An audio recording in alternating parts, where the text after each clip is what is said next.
Доброе утро, уважаемые коллеги. Я думаю, мы начнем, продолжим нашу сессию. Профессор Хатала.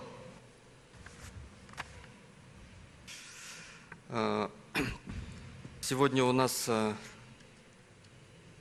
совместная сессия с Европейским обществом кардиологов, с Европейской ассоциацией сердечного ритма, Казахского общества аритмологов и Общества сердечного ритма шелкового пути. Это молодое общество, которое образовалось буквально в этом году.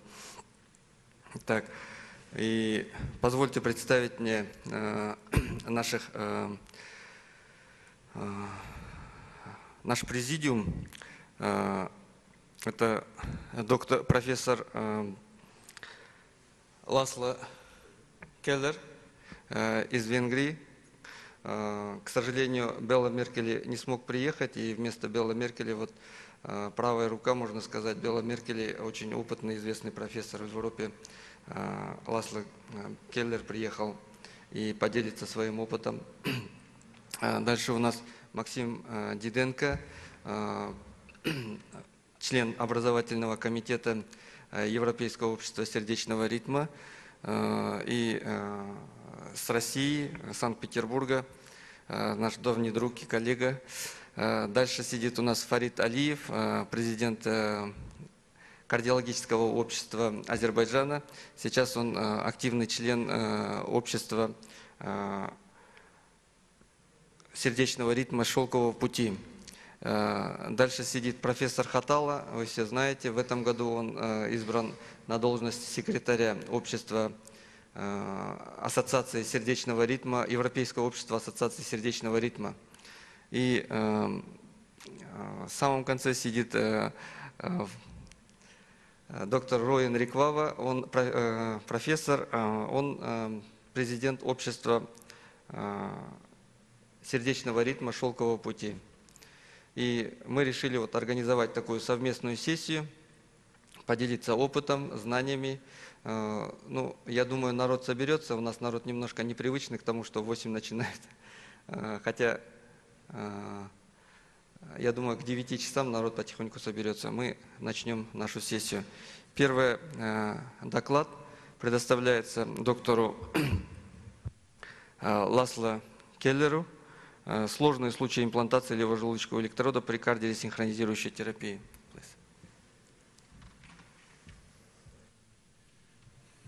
Dear colleagues, ladies and gentlemen, first of all, I would like to forward the apologies of Professor Merkel, who cannot personally participate in this Congress because of some other obligation. And I tried to replace him, and he asked me to, you asked us to talk about the complicated cases of implantation of the left ventricular electrode in CRT. And second, I also apologize personally myself, because my Russian is not enough to have the presentation in Russian language. However, I understand a lot, and the more I spend here, the more I understand. Okay, second, this is one of my favorite topics, because, and I just would like to put you in the picture. So, I mean, this is my country, you know, this is Hungary, and this is the capital, Budapest. I'm from here, and here you can see some pictures. This is one with this is the parliament, and these are the river Danube and the bridges, and this is also some beautiful pictures. So this is the capital of Hungary, where we work. And now let's get down to the topic. So, as if IPGs, ICDs, CRTs, and ablations, actually you need that there are disparities between Europe, between the countries of Europe, and I don't want to go into details because of the time. And we know that there is a growing need for bradycardia, either for bradycardia or heart failure, I mean CRT procedures or tachycardia procedures, and atrial fibrillation procedures as well. This is the latest activity of my institute, and as you can see, and I would like to draw your attention, so this is the pacemaker implantation, which is roughly 1,400, 300, and as you can see, more than so roughly 400 CRT implantations are performed in my center. Half of them are CRTP and half of them are CRTD. So and there is also a growing tendency in the implantation numbers, which is understandable, because we have, this is the recent, one of the recent guidelines, the cardiac pacing and cardiac synchronization therapy, which made it more favorable to implant these devices. So I think you are familiar with these slides. What is the aim of cardiac resynchronization therapy? So first of all, mitigate dysynchrony through atrial synchronous biventricular pacing. And actually, what is the most frequently used technique? This is the transvenous approach for left ventricular lead via the branches of the coronary sinus. And what kind of other alternatives do we have presently, which is accepted? This is the backup surgical epicardial approach, which might raise many issues. Here there are some leads and pacemakers. And all we know that, and I also don't want to go into details, that in majority of the studies, almost in all studies, the CRT was better than control, either in New York Functional Class 3, 4, or in 1-2 patient group. And we know that this is the presently valid guidelines that we have to implant these devices typically in those patients with left bundle branch block, with wide QRS, with chronic heart failure, and when the left ventricular ejection fraction is less than 35%. And there are some other indications which also means that the number should be increased. The topic of my talk is what to do and what is now the results and what kind of problems do we have during CRT implantations.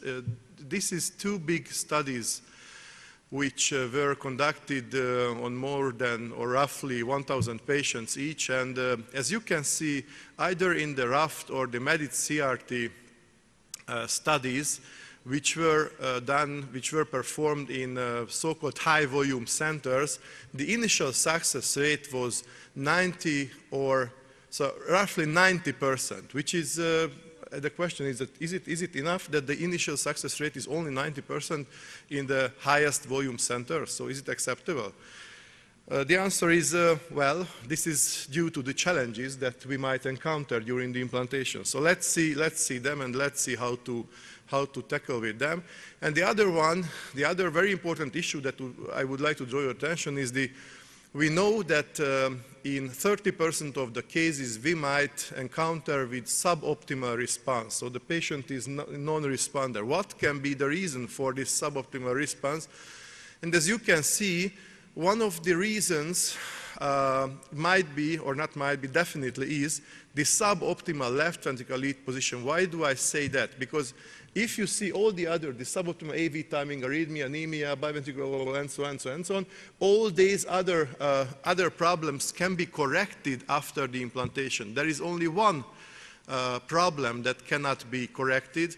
This is the suboptimal left ventricular lead position, because actually if you implant the lead, then that is implanted. So you cannot change it, you cannot replace it or reposition it, or if you do it, then you might increase the infection rate and so on and so on.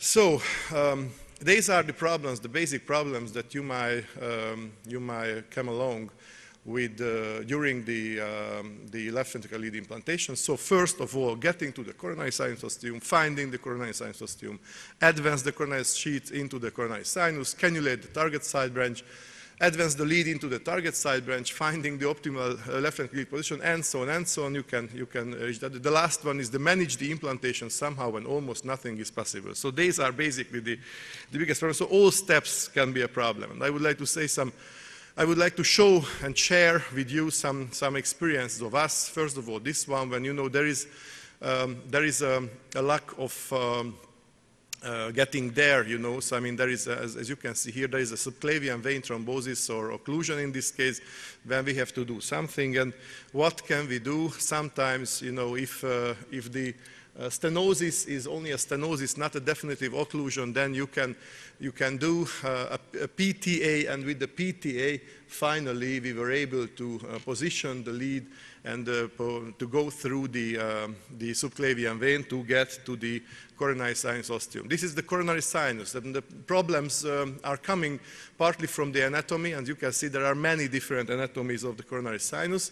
But we have many different answers to today's problems. This is the lead portfolio, sheet and lead portfolio, for example, of Biotronic, who is a sponsor of this symposium, partly, and where we can have many different solutions for the questions. Okay, now let's go didactically first. How to find the coronary sinus ostium? There are basically two different methods. One is to do it with the coronary sinus catheter. The coronary sinus catheter is useful in approximately 60–70% of the cases.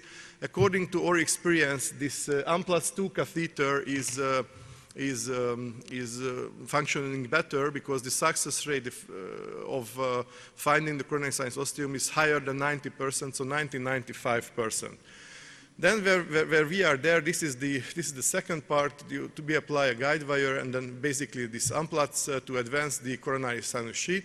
However, there are, for example, in this case, when we find it with a coronary sinus catheter, we were not able to advance the catheter, the sheath, I mean, into the coronary sinus ostium. What can we do in this case? Sometimes we have to use 2 or 3 wires, and as you can see, like in this case, 2 guide wire finally and the support function of the coronary sinus catheter was finally enough to be able to advance the sheath into the mid part of the coronary sinus. Okay, then the next very important question, which just before, because now you know we are in the coronary sinus and we have to select the optimal side branch. Which is the optimal side branch?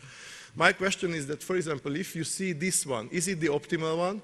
What is your opinion? So actually, what kind of publication do we find in the literature? So there is no guideline level help for us to find the optimal coronary sinus side branch. However, there are many publications which show that, one of the recent one is that the best one are the midlateral or posterolateral side branch because the position of the anterior left ventricular lead is associated with worse prognosis and non-response to CRT. So basically, we can clearly answer that this position, for example, which went into the big mid-cardiac vein, actually was not perfect, is not recommendable. So if we can find the side branch in this region, that's much more perfect in terms of having a good response to the therapy. So what can we do if, like in this case, we don't see a side branch, as you can see, but on the other hand, if you see it more thoroughly and if you pull back your balloon, then a very nice side branch seems to be here in the optimal position. So sometimes you have to change the position of the balloon when you inflate, the balloon and you make the coronary angiography, I mean this CS angiography, because you can see some proximal side branches as well. Okay, the next step is what can you do with the coronary sinus dissection? Unfortunately, coronary sinus dissection happens not so rarely. And in this case, for example, there is a significant extravasation, but actually, as you can see, there is no pericardial accumulation of the contrast. So in these cases, according to our recommendation, you can continue the implantation because if you are able to find the coronary sinus side branch, like I think in this case, as you can see, we managed to find an inferolateral one, then the implantation can be continued. Here we can see a very nice side branch system, and on the last slide, we can see an absolutely optimal, so I mean, going of this connecting branch, we were able to find an absolutely optimal mid-lateral lead position, or tip position. Okay, there is again there is a big coronary sinus stem, no visible side branch in this case. We do the position of the balloon again, and again this is a contrast extravasation, but again there is it's only subepicardial. There is no real pericardial accumulation, so the implantation can be continued. And here finally we managed to find a very nice posterolateral side branch. There is one big problem with that there is a big angulation. So what can do with these angulations if the lead doesn't go through? And here, this is one very unorthodox solution. And as you can see, first I implanted a stent into the side branch. So this is a coronary stent with a 3.024 millimeters bare metal stent. And then through this stent, actually, finally, I'm able to force the lead. As you can see, this went with a much bigger unipolar leads. Now with the bipolar leads, sometimes it's much easier to get into the side branch. However, this problem even now is not resolved, and these kind of solutions might be useful. Just let me tell you that last week when I was at home, I had a case with this, so I had to use a stent for being able to advance the lead into the desired side branch. On the next slide, if I can, yes, that's another one. Sometimes, you don't know that this left superior vena cava persistent is diagnosed, and this is diagnosed during the implantation, and you have to do something with that. That's again a problem which you might encounter in 1–2% of the cases. What can you do with that? Well, you have to continue the procedure, of course, and as you can see, like in this case, we implanted the atrial and the ventricular lead, and with a subselector, I was able to find the side branch, and finally, again, this is the last part of the positioning when a bipolar lead was positioned into a very optimal lateral part, and this patient became also responder during. This is the last slide during the follow-up.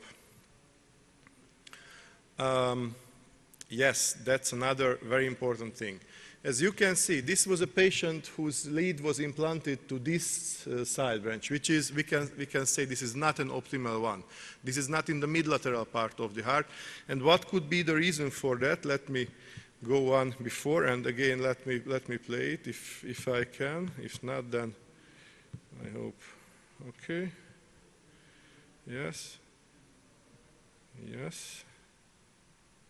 Okay, it doesn't go, but you could see here,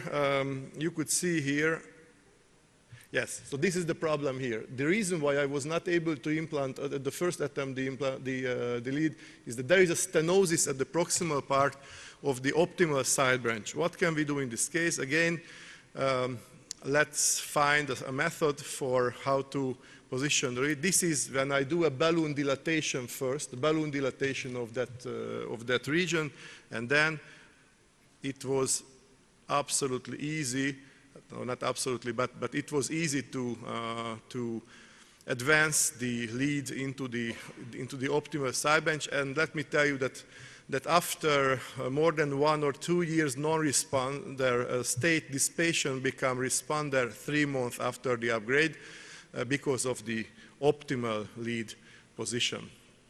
This is another beautiful case. I think you see what is the problem with that patient. This patient has a situs inversus, so the heart is on the other side. And as you can see, we were able also to find a good side branch, and all leads are now in position, and even in that case, it was an optimal CRT implantation was carried out.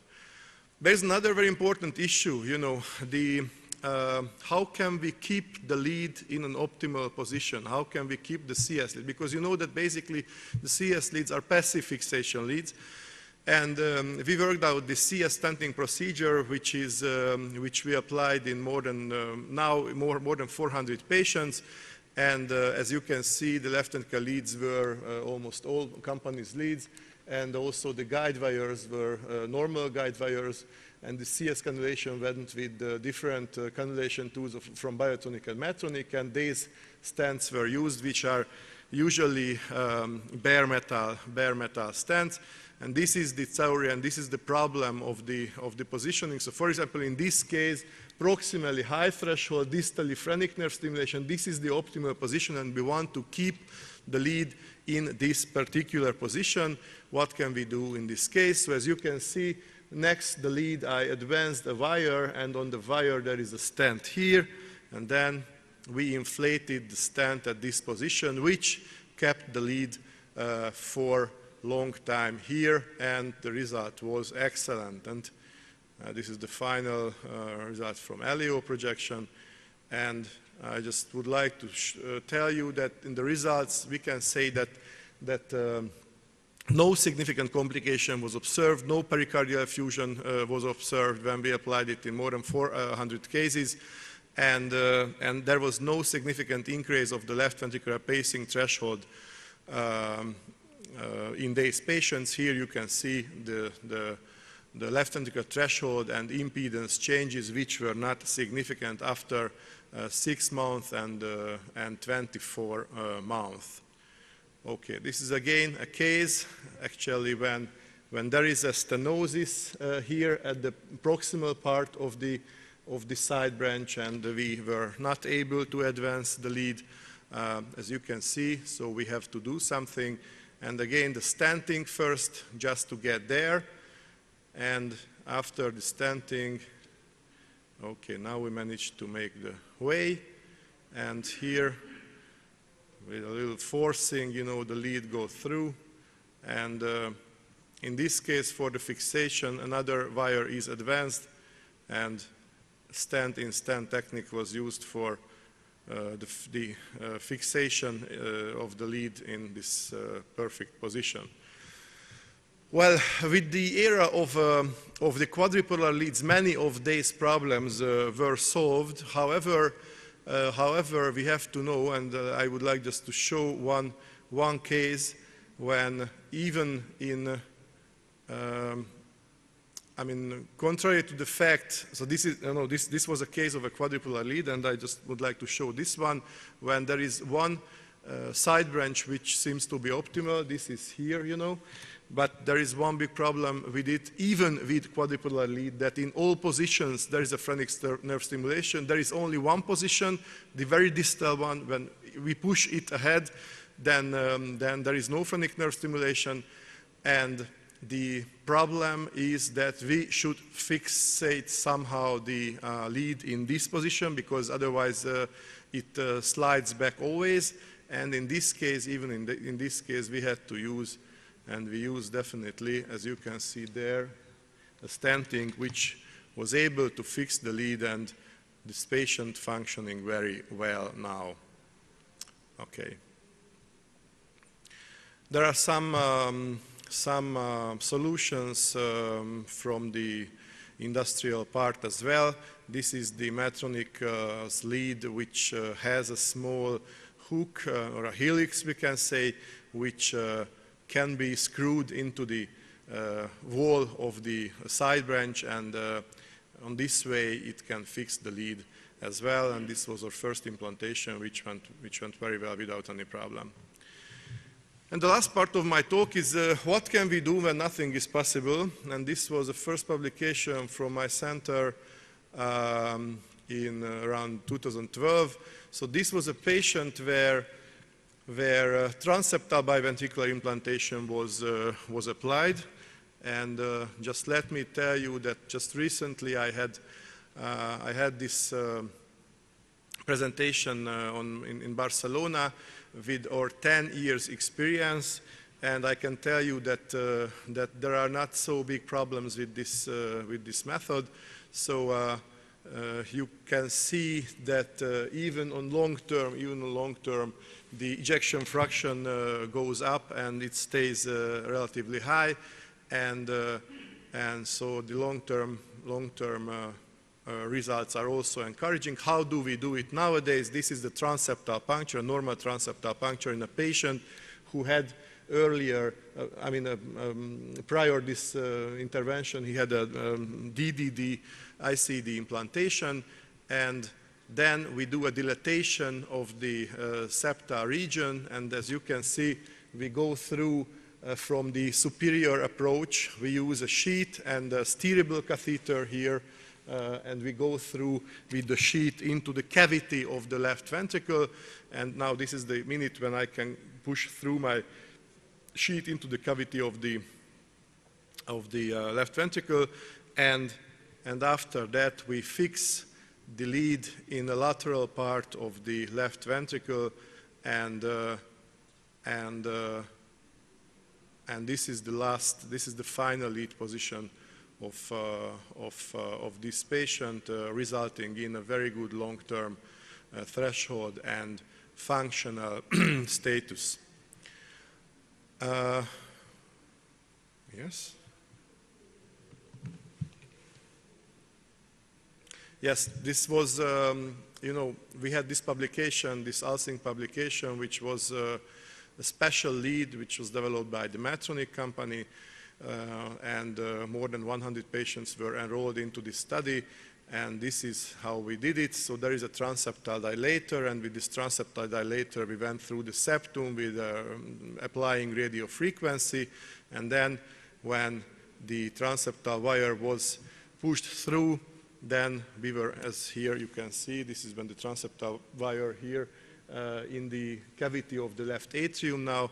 Then we go through with the sheet as well from the above, and finally we are able to position the lead into the left ventricular wall endocardially, which results in a very good result. And again, I would like to draw your attention to the fact that in this patient, this previously implanted left ventricular lead is in a suboptimal position, which is very important to avoid. So, ladies and gentlemen, I think the time has it's over.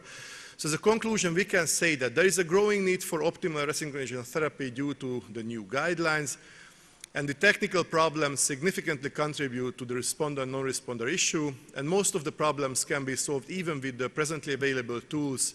Therefore, availability of different catheters, sheets, and electrodes, sometimes stents, is highly recommended in the high-volume centers. And the real benefit of the alternative lead implantation techniques should be investigated in larger, controlled, multicentric trials. Thank you for your attention.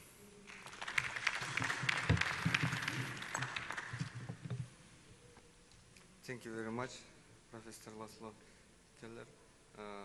Any question? I would like to ask, you don't need to apologize for not knowing Russian, because official language our Congress is English, and every speaker can speak English. We provide our session in Russian because most our doctors not speak in English. No, you can speak English. I just wanted to say that, you know, because it would be great to speak Russian on this level, really, so I would be very happy. Yeah. Dr. Reis.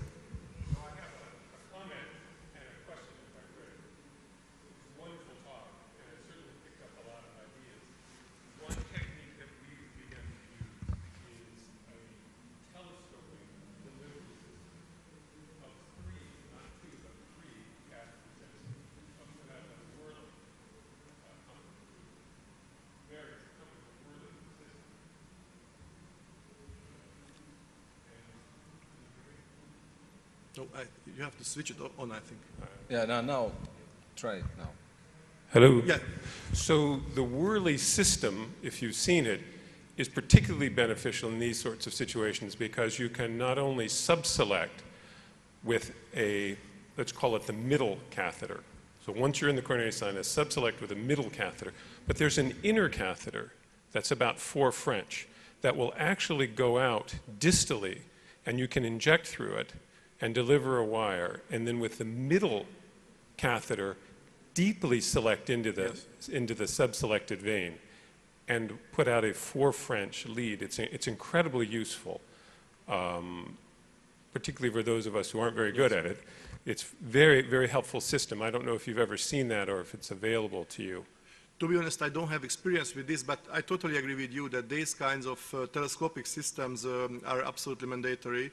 And if you see that, I mean, this technique, this unplots and the sheets, this is some kind of telescopic system as well. This is not an industrial telescopic, but it's a kitchen telescopic system, which works finally, which functions finally very well. So basically, I totally agree with you that the more we implant, the more situations we might come across, which makes it which needs definitely special tools, and this can be a solution for that. Yeah, I agree. So just two questions, and if I Yes. could, and they're brief. One is, when you're stenting to secure the location, is there any concern over time of erosion or adversely affecting the coronary sinus lead?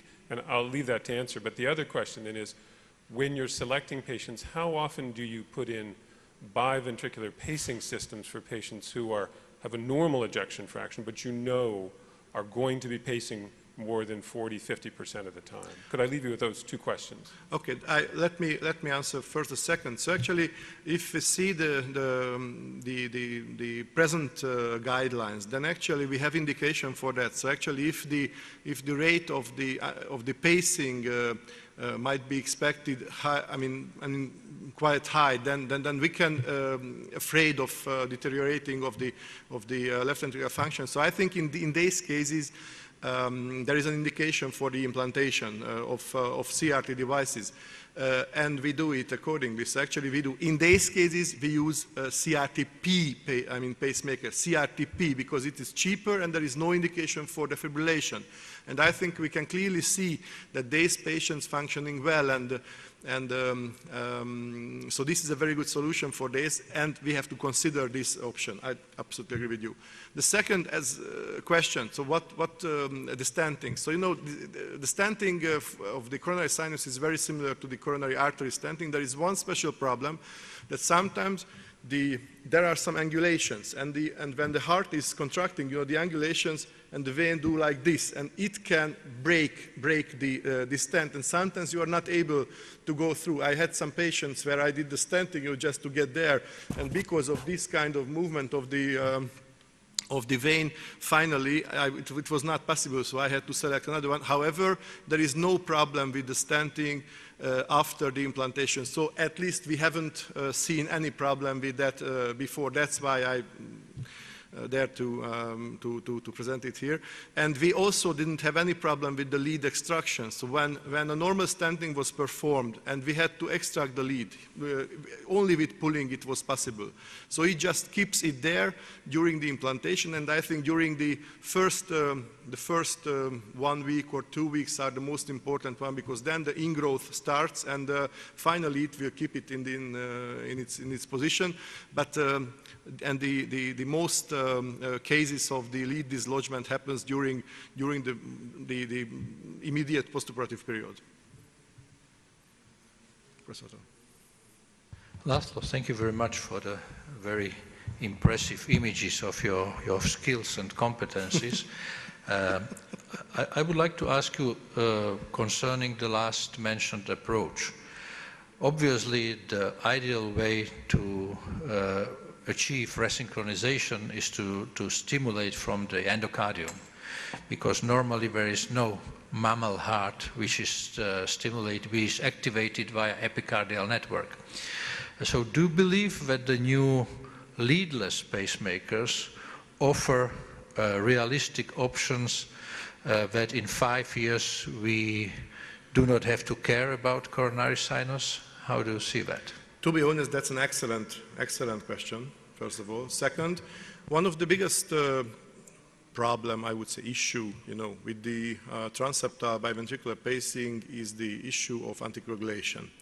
Because now we have to do the anticoagulation, or now, you know, there is no guideline and there is no recommendation, but we do it as the patient had an artificial valve or something. So actually we adjust the INR level to quite high level. And even in this ALSYNC study and in my patient group, there were there were not negligible numbers of strokes. So I mean, in my patient group, there were 2 strokes. In the Helsinki, I think there were 4 strokes. So this issue is an important one.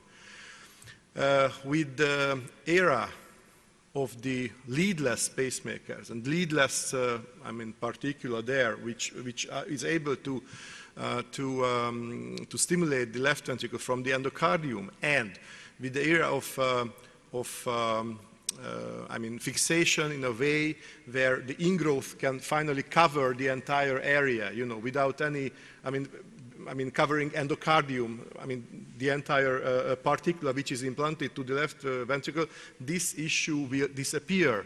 So I totally think, and agreeing with you, that yes, when the industry will offer us the appropriate tools for that, then this might be an answer for this question, and this might be a very good and useful tool for us.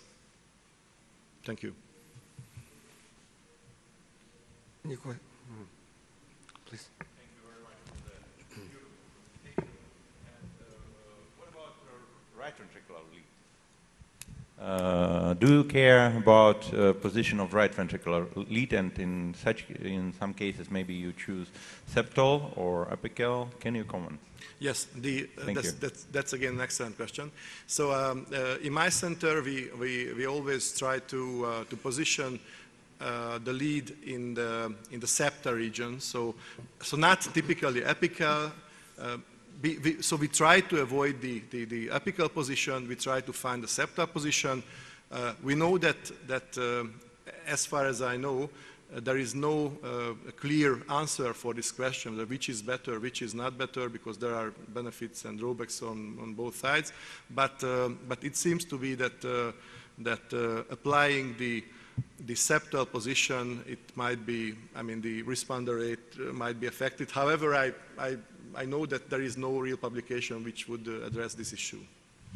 In case, for example, we are talking about patient for classical pacing indication, and we do expect 100% of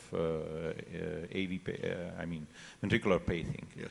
Would you start immediately with biventricular, or you will go first for the parahesial or his pacing? That's also a good question. That's also a good question. Actually, nowadays, this his pacing came again into the focus, I think. So this his pacing might be I know that there was a period around 2000 something when there were many publications, and now again in 2016 and before, there are some new publications which raised again this question into the focus, and now we can say that with the presently available tools, there are very encouraging results with the his pacing. So I think we have to reconsider it, and we need more studies which really examines this issue.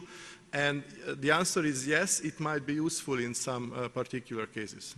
Thank you. Thank you very much. Okay. Thank you very much for excellent presentation.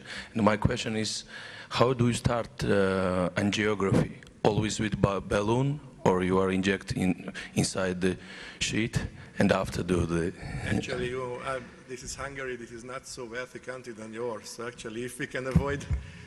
I mean, Hungary is not so wealthy, not so rich country as yours. So actually, actually, we have to, if we can spare, you know, one balloon, then we do it. So first, if only with the injection you can clearly see the side branch and the and so on, then we don't go for balloon. Because the complication rate is higher with balloon. We know yes, about this.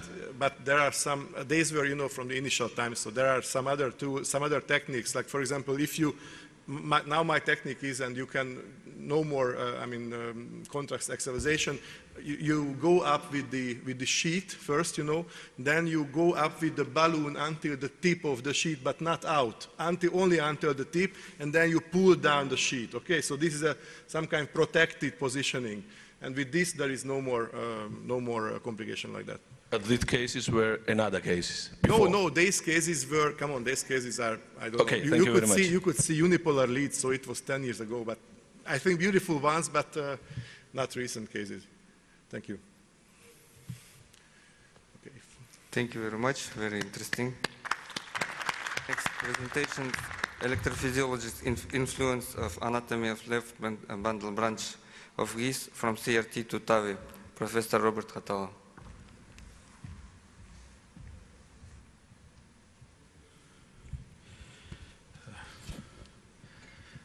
Дорогий приятель Аян,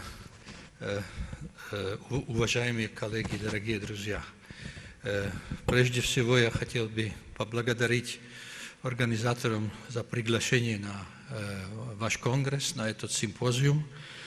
Я хотел бы сказать, что Европейская ассоциация сердечных аритмий с большим удовольствием и с большей радостью смотрит на достижения и на прогресс аритмологии в вашей стране, в Казахстане. Я думаю, что сегодня больные с аритмиями в Казахстане имеют такие самые возможности терапии, как пациенты в Европе или в других странах мира, потому что наши коллеги-специалисты в аритмологии имеют все знание и всю компетенцию, чтобы дать этим больным самую современную терапию. Спасибо за эти достижения и за это качество вашей работы, отличное качество. Теперь извините, что я не буду продолжать на русском языке. Прежде всего, я окончил изучение русского языка это более 40 лет тому назад. И в ежедневной жизни я не часто говорим о блокаде левой ножки пучки гиса. Значит, я буду продолжать на английском языке. And so the topic of my talk is left banner branch, anatomy and electrophysiology. And in the previous outstanding lecture of Laszlo, you have clearly seen that he is able to offer optimal resynchronization therapy to every patient except one category. And if the patient is not appropriately chosen, then even Laszlo will not help him. And I'm going to talk about the very basic thing in electrophysiology, and this is the question how we look nowadays at left bundle branch block, and why do we have to go back to the roots, back to the anatomy, really to deliver optimal high-tech therapies. Does it work? It should work.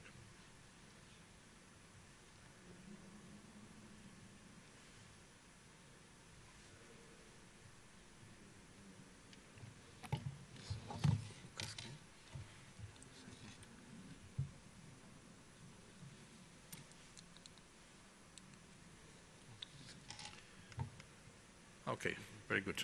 Sorry. So, left bundle branch block is almost 100 years old. It was first described in the 30s of the last century.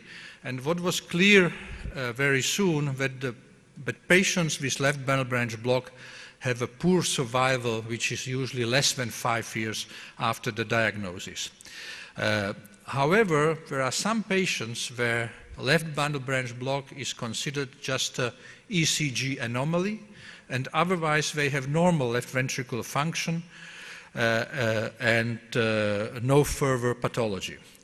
But even in spite of these observations, in the 80s the definition of the so-called latent cardiomyopathy was introduced by German cardiologists, basically showing that left bundle branch block can be the first manifestation of a serious structural heart disease which comes manifest later. This is an article from Jack from also 30 years old, and here the authors complain, Nancy Flowers, a very prominent professor of cardiology from Atlanta, that cardiologists have difficulties even 50 years after introduction to discriminate left bundle branch block from right bundle branch block. And this appears that this continues.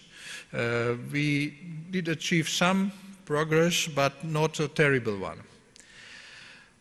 We know from epidemiological studies, and this is one from Canada, from the Manitoba province, from almost 4,000 men, that the 5-year incidence of sudden death is the first manifestation of heart disease in patients with left bundle branch block is significantly higher compared to non-left bundle branch block patients. So knowledge was accumulating that left bundle branch block on the ECG might be a very important sign, biomarker of serious prognosis. Pathology didn't help us too much because very often the observed changes were very similar to what we see in dilated cardiomyopathies.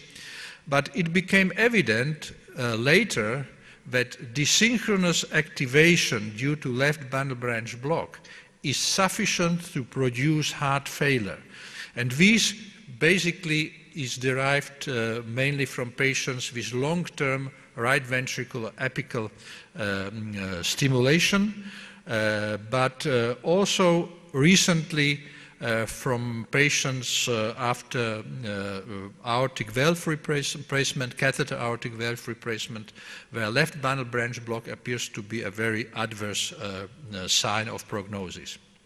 So, is it just a conduction disorder or is it cardiomyopathy?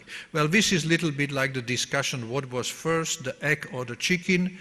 But what is most important, I believe, is to know that there is a renaissance of interest in left bundle branch anatomy and function today. Let's have a short look at the history. 100 years ago, if you wanted to do science, you went to Germany. If you want to do money, you went to America. Now it's not quite like that. And Professor Sunao Tawara went to Germany to discover the conduction system of the heart, or part of the conduction system. And it's thanks to his work that we know the anatomy of the left bundle branch block. It is important to see, and with any intervention, to keep in mind what is the anatomy behind our intervention. And what I would like to focus here, this is the interventricular septum, right ventricle, left ventricle. This is the membranous septum. This is the right atrium. This is the tricuspid valve. And you can see that the left bundle branch block crosses the septum somewhere around the membranous septum, and then it runs usually very superficially under the endocardium of the left ventricular septum. This means that this is a very fragile structure to anything which increases the pressure in the left ventricle. And this can be hypertension, or this can be an implanted valve. Here you see again some anatomical details, again from a very nice work by Japanese authors. You see here that this is the AV node, this is the membranous septum. When it runs across the membranous septum, and then it divides into right bundle and left bundle and goes through the septum. There are various variations how this bundle crosses the membranous septum, and again this slide shows that there are enormous variations in the location of left bundle. Very typically it's very superficial, but sometimes it is quite deep and emerges on the endocardium only quite far away from the membranous septum. If you look, and this is important, if you look from the aortic side on the membranous septum, you see that it's usually below the non-coronary cusp of the aortic valve where this structure, the left bundle, projects and gets under the endocardium of the left ventricular septum. Here we see a pattern of a typical left bundle branch block, and it's important to know that the terminology, which is somehow not quite clear. These are so-called notches, but beside the notches, we have also something what we call slurs, and these slurs are simply slowing down of the velocity of the activation so that the upstroke gets less prominent. So we very often see patients, besides the patients with typical left bundle branch block, we see also patients who are indicated for resynchronization therapy with these kind of patterns, ECG patterns, and I would like to convince you that these are probably not the right candidates for our efforts. What is surprising is to see that even great scientific societies are not able to find identical, unique definition of left bundle branch. You see ESC, American Heart, you see criteria from MADIT, you see criteria from Reverse, and you see they are not equal. Recently, some 5 years ago, the group spearheaded by Dr. Strauss has shown that there are some criteria which define very precisely true left bundle branch blocks. And it's not only the QRS duration, but it's and the presence of the QS in or RS in V1, but it's mainly the presence of mid-QRS notching and slurring in more than 2 leads from V1 to V2, V5, V6, and 1 and AVL. So this appears to be a very important electrocardiographic sign. Here you have it from a recent paper published in Europace. Again, so these are the can we see the, yeah. Okay. These are the slurs and these are the notches. So we have to look really very careful at the QRS to see the difference, but the difference is important. So it appears that the left bundle branch block is simply a matter of definition, and if the definition is not a unique one, how can we expect equally good results of resynchronizations in very different LBB patterns? For the sake of time, just a small look at the famous images by Dürer, which show you very clearly these are the transversal sections of the heart.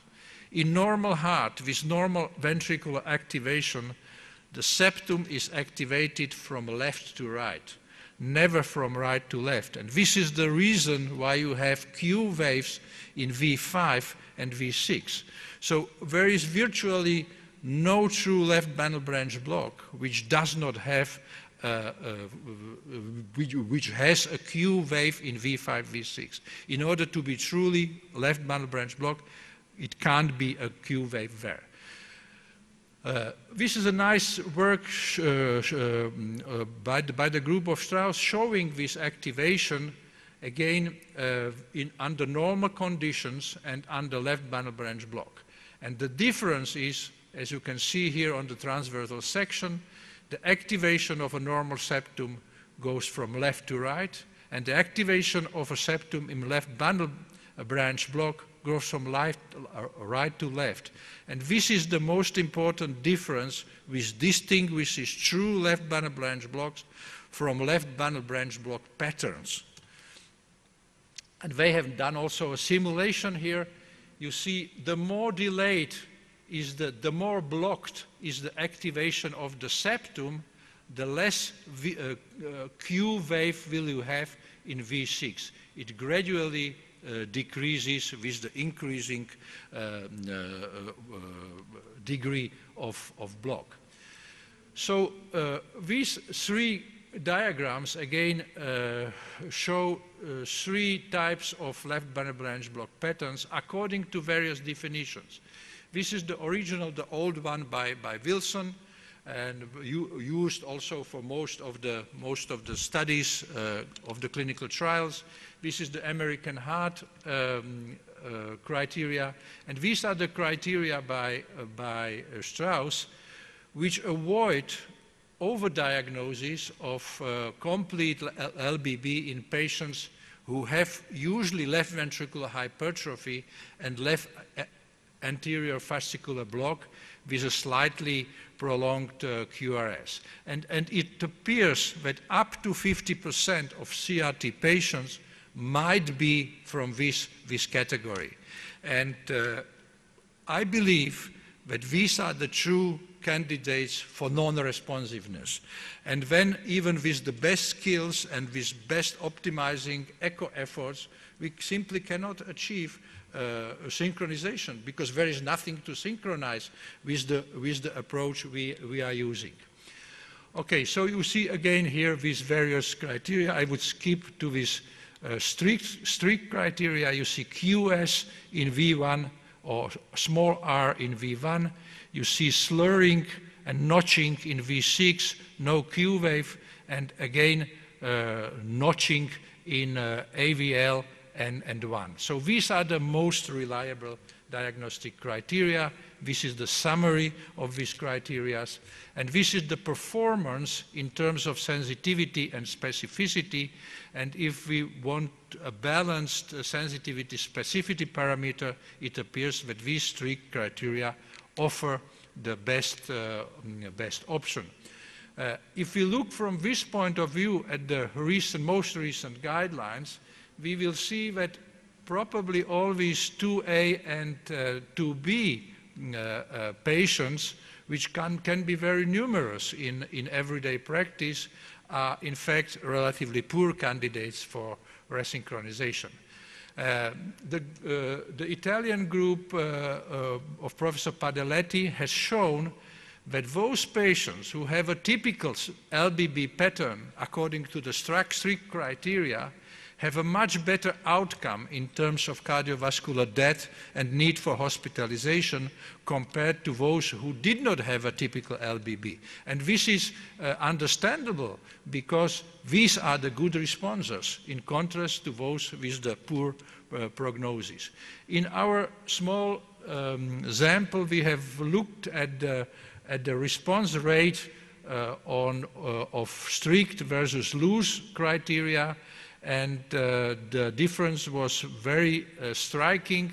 We were able to achieve almost 87% responders measured by echo, 60% by clinical response compared to much lower response rates in those with loose LBB criteria.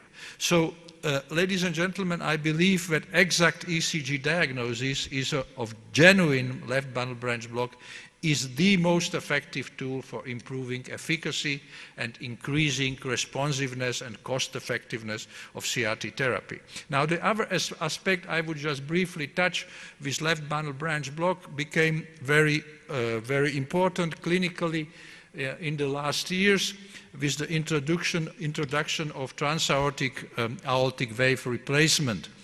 As we have seen, the left bundle is located very superficially at the apex of the septum, and this is the place where it is very vulnerable to pressures which might be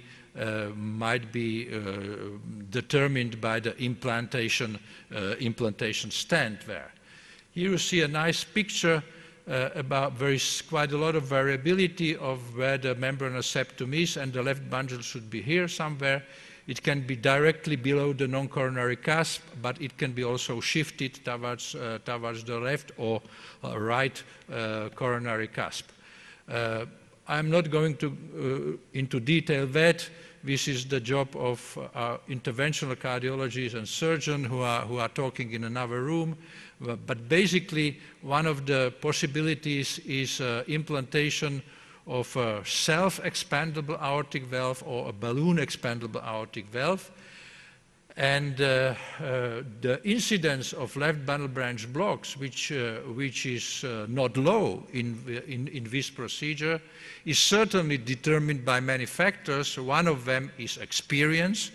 The experience concerns mainly the feeling for the appropriate positioning of the valve, of the stent in the outflow tract, and is very important, and we will go further to that, is that you do not implant too low.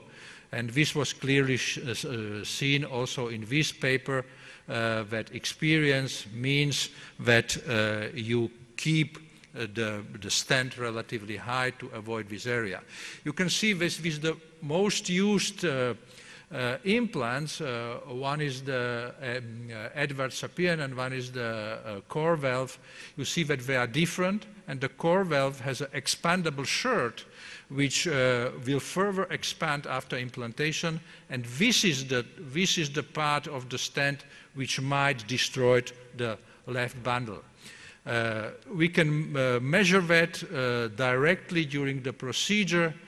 Here you see an anatomical picture how this stent will finally be positioned, and you see here it is very narrow for the left bundle branch here. It is very narrow, and a couple of millimeters can decide about the occurrence of block or not. With the recent paper which has shown that it is very useful for the electrophysiologist to look at the final position after a couple of days when he is supposed to make a decision about pacemaker implantation.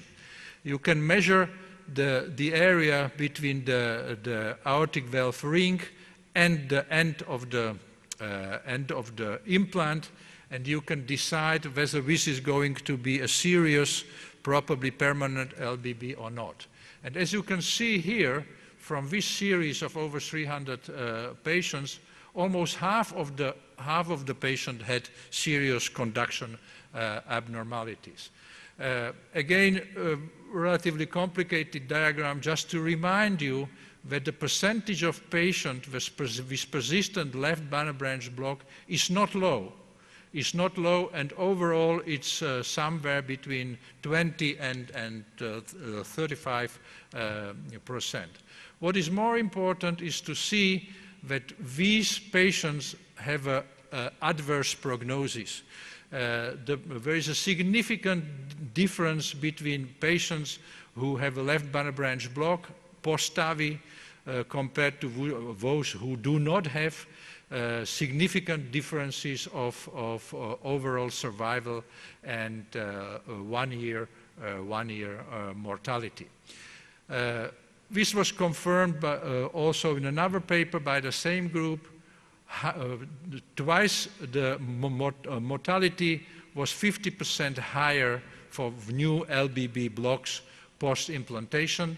And this is one of the more recent papers who looked again at this issue. And what is interesting here to see that the risk of permanent pacemaker implantation, cardiac death, and all-cause mortality in patients with new onset LBB after aortic valve replacement, transcatheter. You see that, of course, there is a much higher risk that the patient will need permanent pacemaker. There is a significantly higher risk of cardiac death within 1 year, and there is an insignificantly higher overall mortality. In a second diagram, you see that those patients who receive relatively early, because of left bundle branch block, pacemaker, these patients do not seem to have a higher mortality.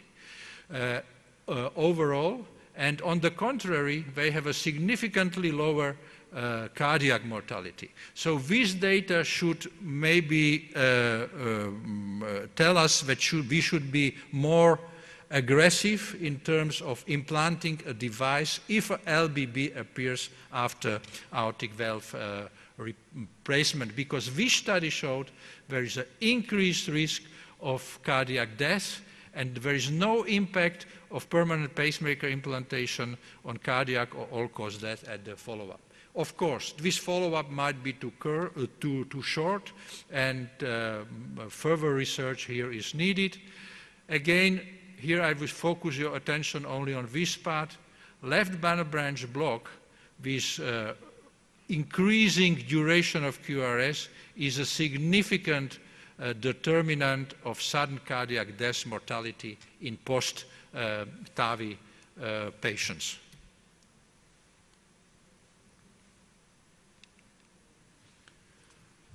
You can see it is increased by a factor of 5. There are new constructions which will probably improve this situation, which will be more sensible towards the left bundle.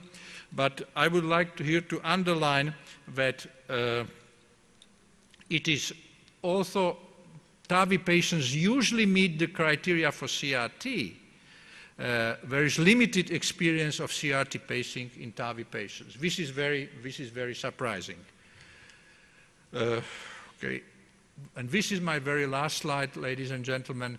I would just like to emphasize that serious in-depth knowledge of electrocardiography has become rare among today's cardiologists.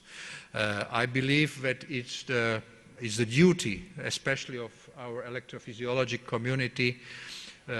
We should champion the initiatives to address this negative trend and spearhead a better inter-subspecialty collaboration which necessitates interpretation of electrocardiographic data.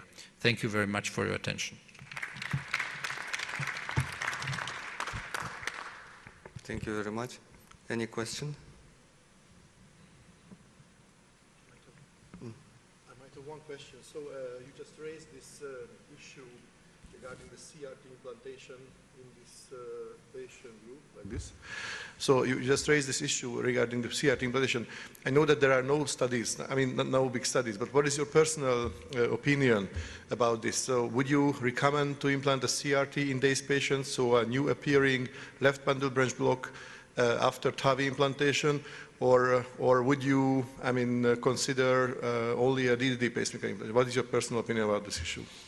Well, I believe that we start to have enough data to tell that patients who are usually relatively sick, they have a serious structural heart disease. This is the reason why they are not operating until now surgically. I believe that in these patients we should be probably more liberal in offering them a CRT therapy straight from the beginning, after we see that this is a permanent damage to the left bundle branch. Of course, these patients usually have a relatively, because of comorbidities, a shorter expectation as far as prognosis is concerned, but with the current trend that we move towards more healthy patients for the transaortic approach, I think this issue will gain importance. So this is one thing, and the second question was? Only this one. Okay, yeah. And, so I just wanted to say that I totally agree with you. And the practice in my center, where we perform more than 150 TAVI implantations per year, and we encounter very frequently with the problem of left bundle branch block. As you mentioned, this is a not really avoidable problem nowadays. CRTP seems to be a very good option. CRTP. Again. Most patients are clear indications for CRTP. One small question regarding this patient. Do you have you or any data about the risk factors? I mean, there is any specific anatomical things that we can choose the patient with the highest risk of the left bundle branch block, and then we can choose the different type of device of TAVI? Well,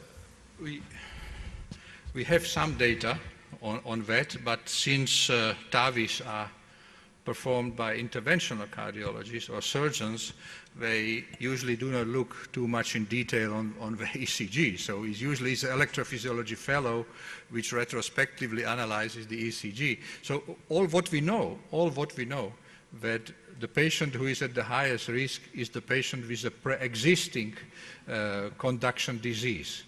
This is so. If the patient has of course, an incomplete right bundle branch block, he is a very, very hot candidate for immediate implantation.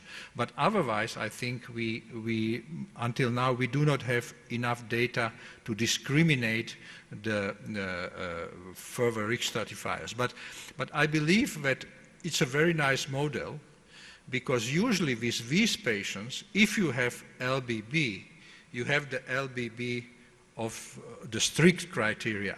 You don't have this would like to be LBB. These are true LBBs after these interventions. Any question? Thank you very much. Thank you. Next speaker, Christian Woolman, extraction of endocardial electrodes.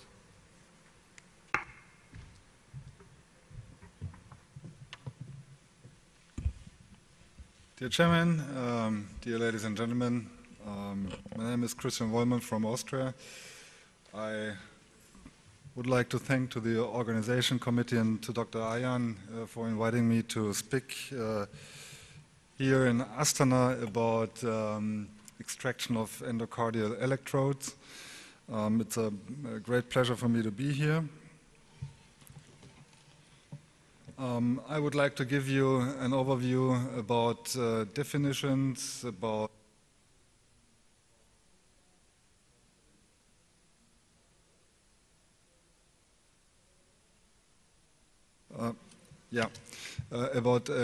definitions, indications, useful tools, and maybe some problems. I won't give you cases because the time is too short to do so.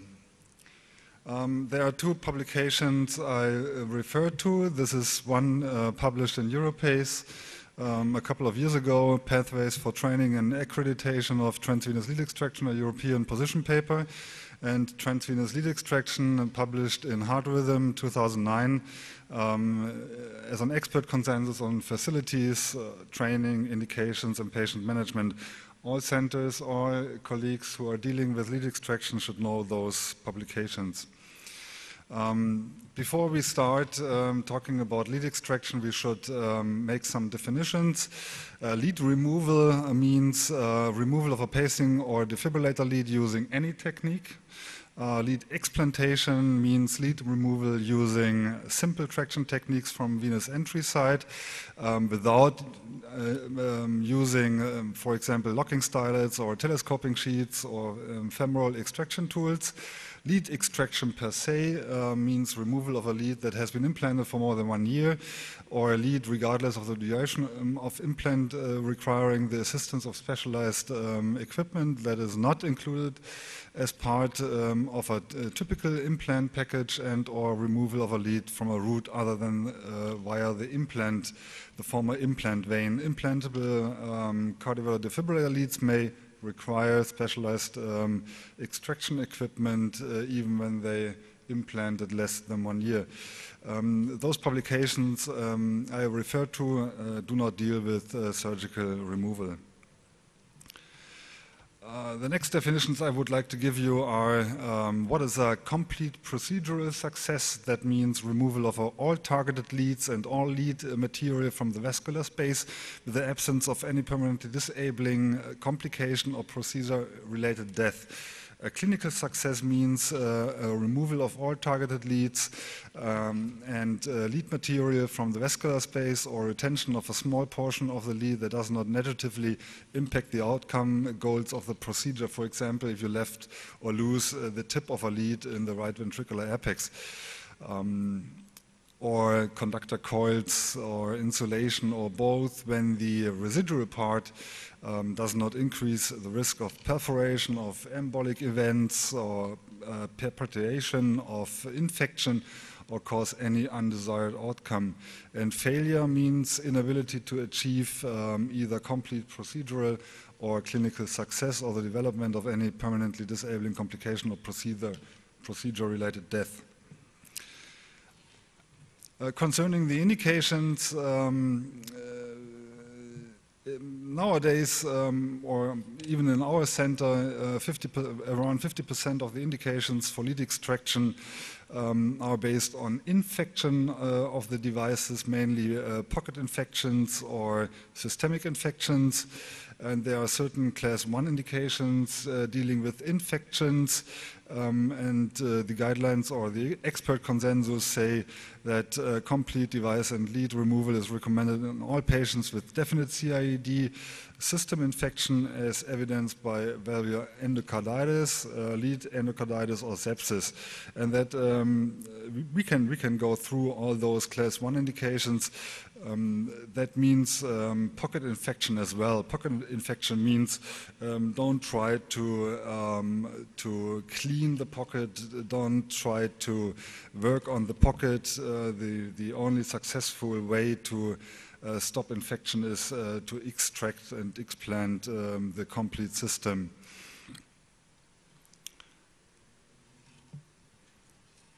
There are other interesting indications for lead extraction, for example, chronic pain. If the device and or the lead removal is reasonable in patients with severe chronic pain at the device or lead insertion site that causes significant discomfort for the patient, is not manageable by medical or surgical procedures, you have to take out the stuff. Thrombosis and venous stenosis refers mainly to clinical impairment of the patient's comfort, or if you have stenosis or thrombosis that avoids putting in a new lead, you may have to take out one lead to get a new lead into the vascular space. Interesting field of indications is dealing with functional leads. There are certain class 1 indications to remove functional leads. Lead removal, for example, is recommended in patients with life-threatening arrhythmia secondary to retained leads, or lead removal is recommended in patients with leads that, due to the design or their failure, may pose an immediate threat to the patients. If they were left in place, this part of indications refer most of the time to the Telectronics AccuFix lead, where the J-wire that shaped the lead broke and perforated the right atrium. Lead removal is also recommended in patients with lead that interfere with the treatment of a malignancy. For example, you have left-sided breast cancer, you have the left-sided device, you have the right to take that out. All other indications with functional leads are class 2B and 3. With non-functional leads, it's similar to functional leads. Lead removal is recommended in patients with life-threatening arrhythmia secondary to retained leads or lead fragments. Lead removal is recommended in patients with leads that, due to their design or their failure, may pose an immediate threat to the patients. That is, again, refers to the AccuFix lead. Lead removal is recommended in patients with a lead that interfere with the operation of an implanted cardiac device or with the therapy or the treatment of a malignancy. Another 2A indications for removal of non-functional leads is that lead removal is recommended in patients with lead that due to their design or the failure, and that refers again especially to the Acufix leads, or if you would have to implant 4 leads from one side, or you may have 5 leads in the superior vena cava, you are allowed to take out leads. Lead removal is also reasonable in patients that require specific imaging techniques. This is a rising problem, and that's dealing with MRI conditional devices. If the patient has a certain clinical condition that needs MRI, and you have a non-MRI compatible system implanted in the patient, you may consider to take that system out of the patient and put a MR conditional device into the patient. What kinds of tools do we have to extract leads? I start with locking stylets, locking devices. There are certain devices on the market, for example, the Liberator from Cook Medical, or the LLD, the lead locking device from Spectronetics. Biotronic has a locking stylet that's part of the Extor set, former Vescomate, now Biotronic. Another tools are snares, mainly designed for femoral lead extraction. You know the needle's eye snare on the left side of that slide, and the middle, this is the Bird working station from Cook Medical, and on the right side there are catheters I use on a standard basis if I extract to the femoral side. This is the lassos. There are 2 different lassos, one with a 45-degree angle and one with a 90-degree angle, and the so-called catcher. These are very, very tough devices you can use to extract even older shocking leads to the femoral side. They are better than those very small snares used, for example, to catch lost stents or wires or something else during coronary procedures. These are very, very tough catheters. The next thing are passive sheets. They are made of certain kinds of plastic. This is designed for counter-traction. Most of them are telescopic sheets. You have an outer sheet and an inner sheet, and you are working together, push and pull the lead, push and rotate the sheet down to the tip of the lead. As I said, there are materials used from polypropylene over PTFE up to steel. I personally don't use steel. Steel is very dangerous. There are certain manufacturers. Cook Medical has the Bird sheets. Spectronetics, for example, has the Visi sheets. And in that Vasco Extor set from Biotronic, there's also a sheet and an inner sheet. The next step is our active sheets. There are certain different techniques on the market.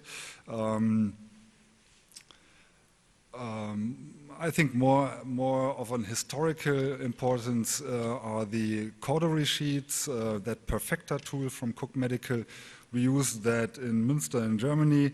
It was not very effective. More effective are the laser sheet in the middle by Spectronetics, or the Evolution active rotating tool from Cook Medical, and the newer tight rail of Spectronetics. But the problem is there are two very, and in my opinion, most important extraction tools that are your hands, your fingers, and these are mine on the left side. This brain on the right side may be too big for me. It's not my brain, but if you have the right feeling and the right intellect, you may be successful with lead extraction. Don't forget that. What kind of complication you have to be aware? There are major complications and minor complications when doing lead extraction. Major complications, that's clear, is death or cardiac avulsion or tear requiring thoracotomy or pericardiocentesis, chest tubes or surgical repair, vascular avulsion with surgical repair, pulmonary embolism requiring surgical intervention, respiratory arrest or anesthesia-related complications, or stroke. Minor complications, for example, are pericardial effusions without the need of any action, or hemothorax not requiring a chest tube, hematoma at the surgical site requiring reoperation or drainage, something you should avoid because that's the next step into infection.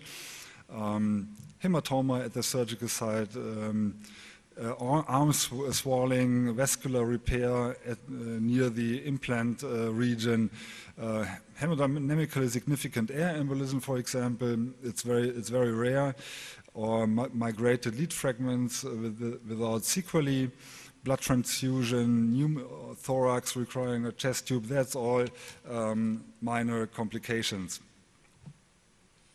What are the risk factors for complications? One major risk factor is a low body mass index below 25. Then comorbidities including older age, poor LV function, renal failure, coagulopathy, large vegetations. Then if you may have more complications if you have a stenosed or occluded vascular entry site. It's clear that congenital heart disease with complex anatomy may be predictive for complications. Then the greater the number of leads you have to take out, the greater the risk for the patient.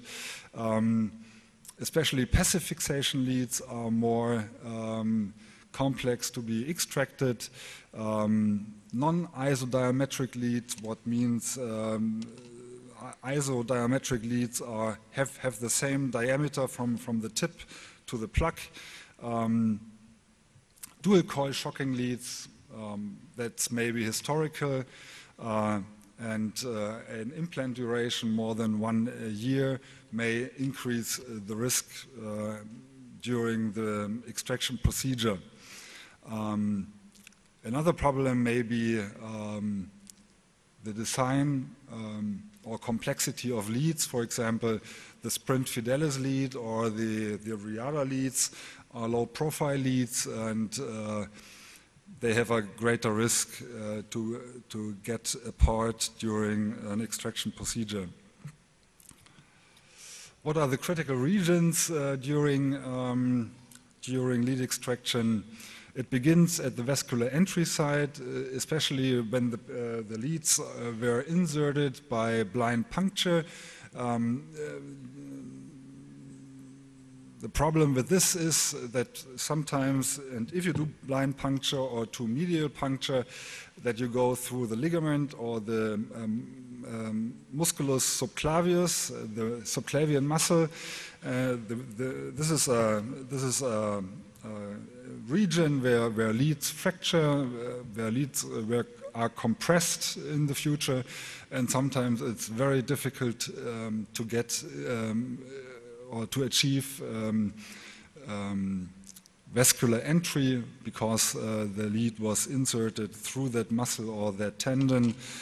Sometimes, and I do that by myself, but with a resorbable suture, I close after implantation of leads, I close the implant route with a resorbable suture.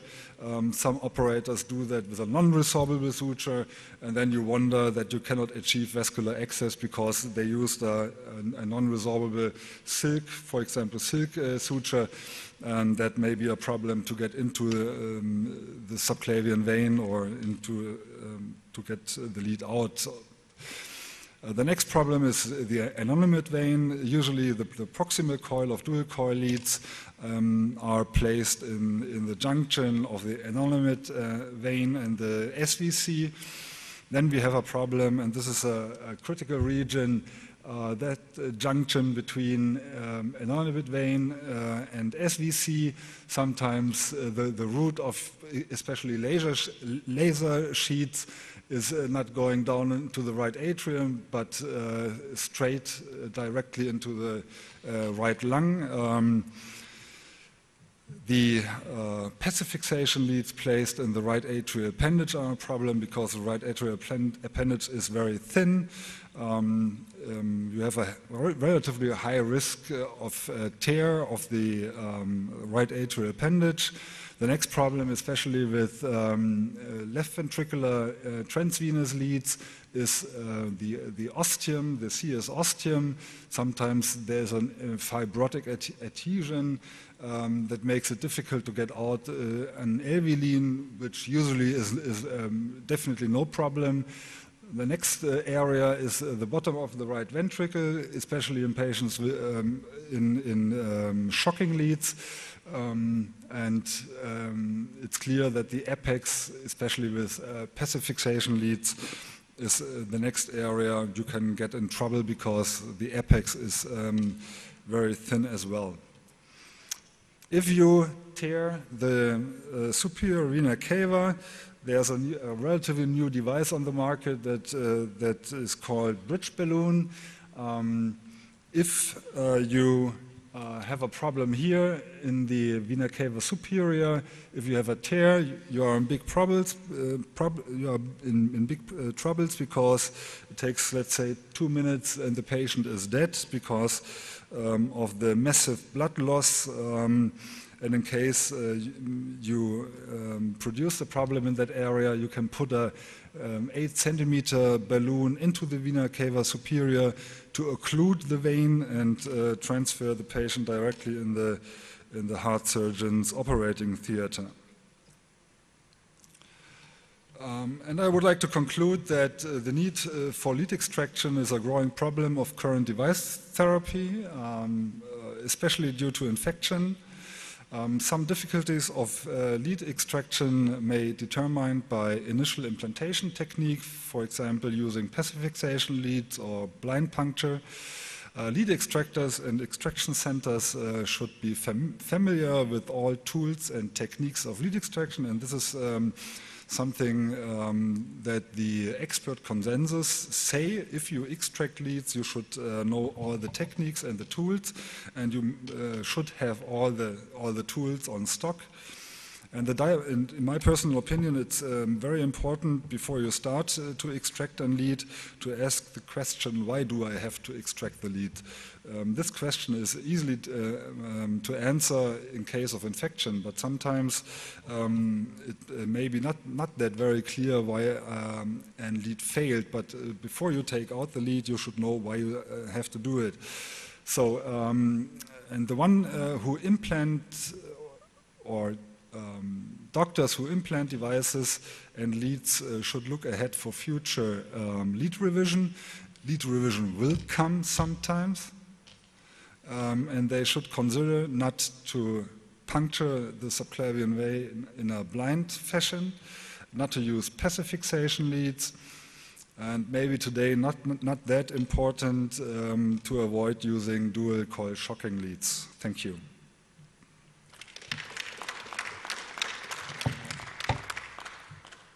Any question? Yes. Thank you very much for a great presentation. You are the great expert in not only in extraction, implantation too. And explain, please, your tactic in the subclavian puncture. How do you do it? For the implantation, I mean. Yeah. Thank you. I understood that question. It's very easy. I implant devices in the cath lab. So I have a high quality fluoroscopy. And I always puncture with using the fluoroscopy. To be sure to be not too near to the clavicle, I always puncture the first rib and screen the first rib. And most of the time, you are successful in puncturing the subclavian vein and to avoid to be under the clavicle. This has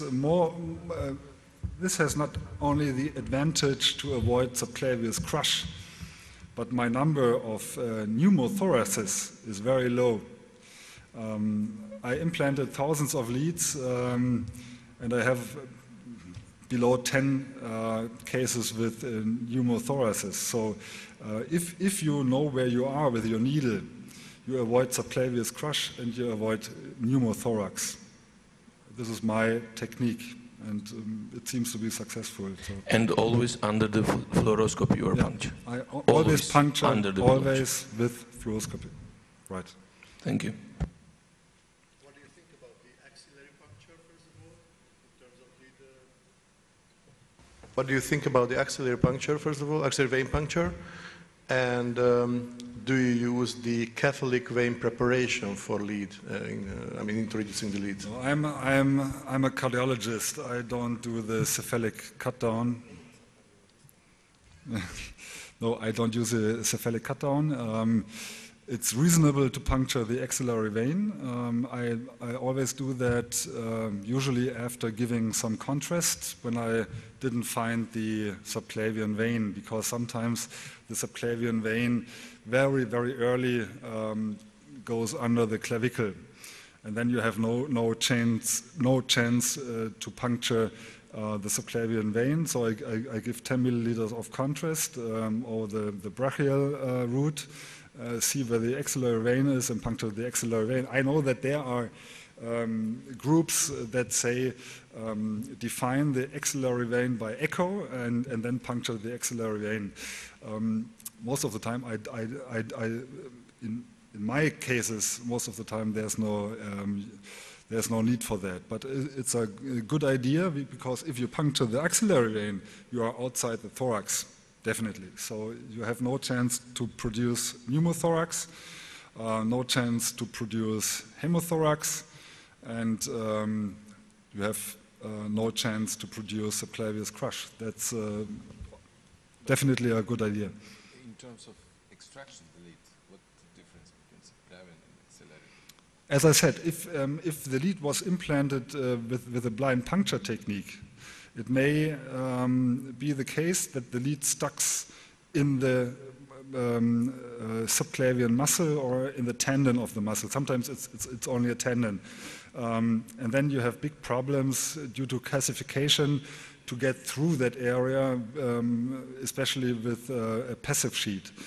You destroy the passive sheet 2 or 3 times, and this is a big difference. Otherwise, there is no difference if you pull out the lead from the cephalic route or the axillary route or the subclavian route. The big difference is the implantation technique. Any questions? Thank you very much. Next speaker, Thank you. Andreas Metzner from Asclepios Clinic, St. George, Hamburg, Germany. Theme of presentation, catheter ablation of atrial tachycardia. Thank you very much for the introduction, and I would like to thank the organizers especially for the invitation. I'm very happy to be in Astana again. My topic is ablation of atrial tachycardia, and since it's a very wide field, I will especially focus on atrial tachycardia after previous ablation due to atrial fibrillation. And my disclosures. That's my agenda. I would like to start with a differentiation between focal and re-entry atrial tachycardia. I would like to speak about focal atrial tachycardia from pulmonary veins. I would like to give some thoughts on LAPV re-entry tachycardia, perimitral atrial tachycardias, and finally also the left atrial appendage as a potential source for atrial tachycardia. First of all, how can you differentiate focal versus reentry? What we know about focal is that it spreads from a focal source, and the activation time is usually less than the tachycardia cycle length. You might use entrainment criteria, but it's sometimes difficult to apply them. The shortest PPI is usually found very close to the focus of the AT. Adenosine or application of adenosine can terminate at high doses, and you can perform for mapping, activation, as well as pacing. And finally, you will perform a focal ablation to terminate the tachycardia. In contrast, macro-reentrant atrial tachycardia has a continuous activation spanning the complete cycle length of the AT. You can perform, and you will perform, entrainment maneuvers within the reentrant circuit to really define the circuit. You can measure the PPI at multiple sites to identify the reentrant. Adenosine most of the time will not terminate with AV block, and you can perform activation, voltage map, entrainment map, and finally you will not perform a focal ablation but a linear lesion most of the time to terminate the tachycardia. If you have focal ATs, where do they originate from? Usually they can originate from the right as well as from the left atrium. That's just a publication from 2006 already that focused on different AT focuses in the right and left atrium, and you can see that in the right atrium most of the time ATs originate from the crista terminalis or from the CS os and from the tricuspid annulus, while in the left atrium mostly the focus is close to the pulmonary veins or inside the pulmonary veins, or also the left atrial appendage and the CS body. The first examples I would like to show is atrial tachycardia after previous pulmonary vein isolation in patients suffering from paroxysmal or persistent atrial fibrillation. If you see this surface ECG here, you can easily discriminate a P wave. So it looks like a focal AT because you see also differences in cycle length, and it's also shown again on a CS catheter, so it has the typical cluster of atrial tachycardia, while you can also appreciate inside the PV there's atrial fibrillation. Again, in the surface ECG, the P waves in the CS, it's reflected by the atrial activation in a focal AT pattern. In this patient, for example, we would perform a CARTO map, a CARTO activation map, and in this case here we had a patient with previous pulmonary vein isolation due to atrial fibrillation, and this patient had a gap. And at the earliest spot of the activation, we just applied radio frequency, and the tachycardia terminated, as you can appreciate in surface ECG as well as in the CS, while atrial fibrillation continues inside the PV. What we did finally was also to just cardiovert the patient once again, also to stop atrial fibrillation inside the PV, and you can see it results in sinus rhythm and only passive activation of the PV. What are the characteristics of focal ATs within the PV? First, sure, they have a PV origin with a constant P-wave morphology. They have an identical atrial activation sequence with variable cycle length, which is typical for focal AT. You can also display the focal pattern when performing 3D mapping. It has a repetitive pattern in most of the cases, about 90% of the cases, or more than 90%, while it is a persistent pattern in less than 10%. And at least in our experience in Hamburg, a non-PV origin in patients that have been ablated due to AF before is rather rare. What about the mechanisms of atrial tachycardia after ablation of persistent AF? Most of the time we can find macro-reentrant tachycardia. It's in roughly 50% of the cases. It can also be a localized reentry in about 40% of cases, and it can also be a focal origin in about 10% of cases. That's a tachycardia that has been described from our group in 2007. It's a man-made tachycardia. It's the LA to PV reentry tachycardia. What does it mean? You have performed pulmonary vein isolation, a patient suffering from atrial fibrillation, and unfortunately this patient has at least 2 reconduction gaps into previously isolated PVs.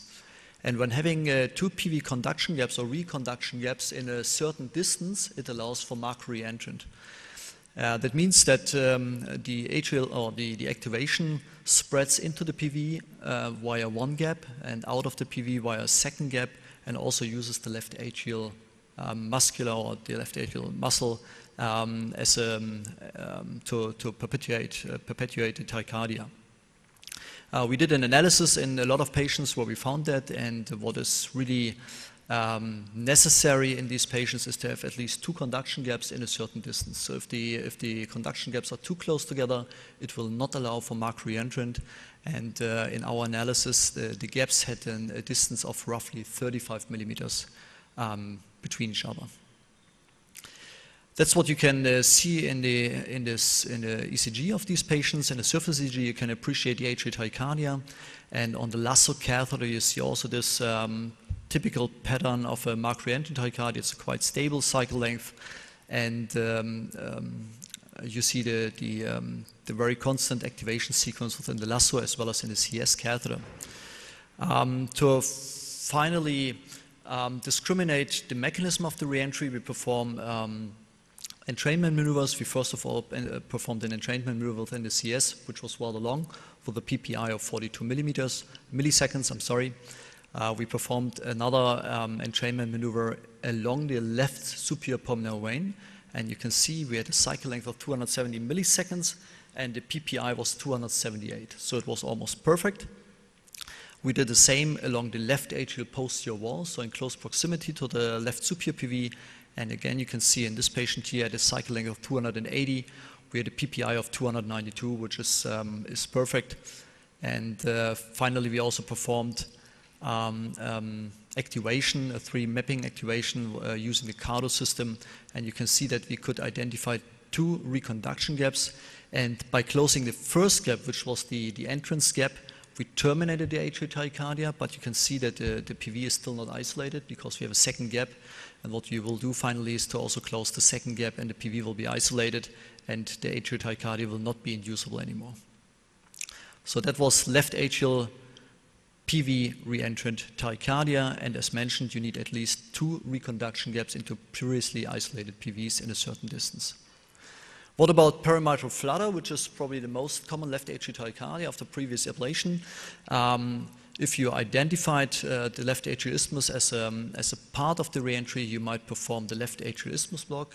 Alternatively, you can also perform an anterior line. When performing a left atrial isthmus ablation, you have 2 possibilities or 2 choices. You can perform an infralateral or supralateral ablation line. What is the difference anatomically wise? The higher you go, the shorter is the isthmus, and the thinner is the isthmus. On the other hand, the higher you go, the closer you will come to the CX. And by ablation close to the CX, you might also risk potential complications, which I will try to focus on later on. So that are the potential lines that you can perform. What we usually do in Hamburg is we perform an angiography of the left atrial appendage, just to make sure that we understand the anatomy and that we do not ablate inside the left atrial appendage or too close to the base of the left atrial appendage.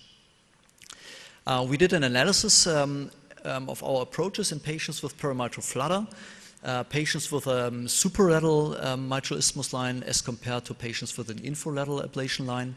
And as you can see, as already mentioned, the length of the line is shorter when performing a supralateral ablation line. The rate of bidirectional block is higher when performing a supralateral line. The necessity of ablating inside or in the epicardium, so inside the CS, is less frequent when performing the supralateral ablation line. However, you have a higher complication rate with regard to pericardial tamponade and also occlusion of the CX. That's a typical patient with perimitral flutter after previous ablation due to persistent AF. The patient presented with left atrial tachycardia with a cycle length of 270 milliseconds. We performed an activation of the left atrium. As you can see on the right-hand side, we cover the complete cycle length of the tachycardia. That means it's a left atrial tachycardia and it's a MAC reentrant tachycardia. And you can also see the head-to-tail phenomenon. So we cover really a complete cycle length of the tachycardia. And as you can see in these projections, it's most likely, or it's suggestive at least, for perimitral flutter. To verify and to state that it's really perimitral flutter, we would again perform entrainment maneuvers. First of all, here from inside the CS, which was already good at a cycle length of 270. We also had a PPI of 270 milliseconds. And we would also go for post-pacing intervals along the posterior wall in close proximity to the left pulmonary veins and close to the mitral valve, as well as from the anterior wall, again, close to the mitral valve. And as you can appreciate here from the PPIs, we are always inside the reentry, and so we could also prove that's a perimitral flutter. And in this patient, we decided for an infralateral ablation line, and by performing this infralateral mitral isthmus ablation line, we could successfully terminate the tachycardia. How to verify that the left atrial isthmus is really blocked? First of all, I guess that's also your experience, it's not always easy to block the left atrial isthmus, and oftentimes it's really necessary to also ablate inside the CS. Finally, you have to prove block, because otherwise you will have a high incidence of not only reconduction, but of recurrence of atrial tachycardia, perimitral atrial tachycardia. Here in this tracing, you can see from the third to the fourth beat that we have a block. We see this double component here, this double potential, which has not been seen in the first, second, and third beat. And if you watch the signals carefully, you can also see that we have a longer conduction from our pacing artifact to the activation inside the left atrial appendage. But the double potential is certainly suggestive for bidirectional block. What we do as well is that we do not pace only from inside the CS, but also from the left atrial appendage. And if you see, or if you pace from the left atrial appendage, you will again see the double component on your MAP catheter, which is on your ablation line. And in addition, you will see that the activation inside the CS is from proximal to distal.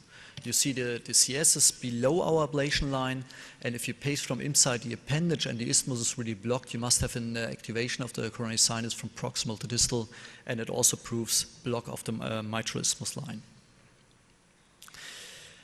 That's unfortunately also a patient that we treated due to a perimitral flutter. We performed a superolateral mitral isthmus ablation line, and unfortunately 40 hours after the ablation, the patient was still on the ward, fortunately, and he presented with ventricular fibrillation. What happened?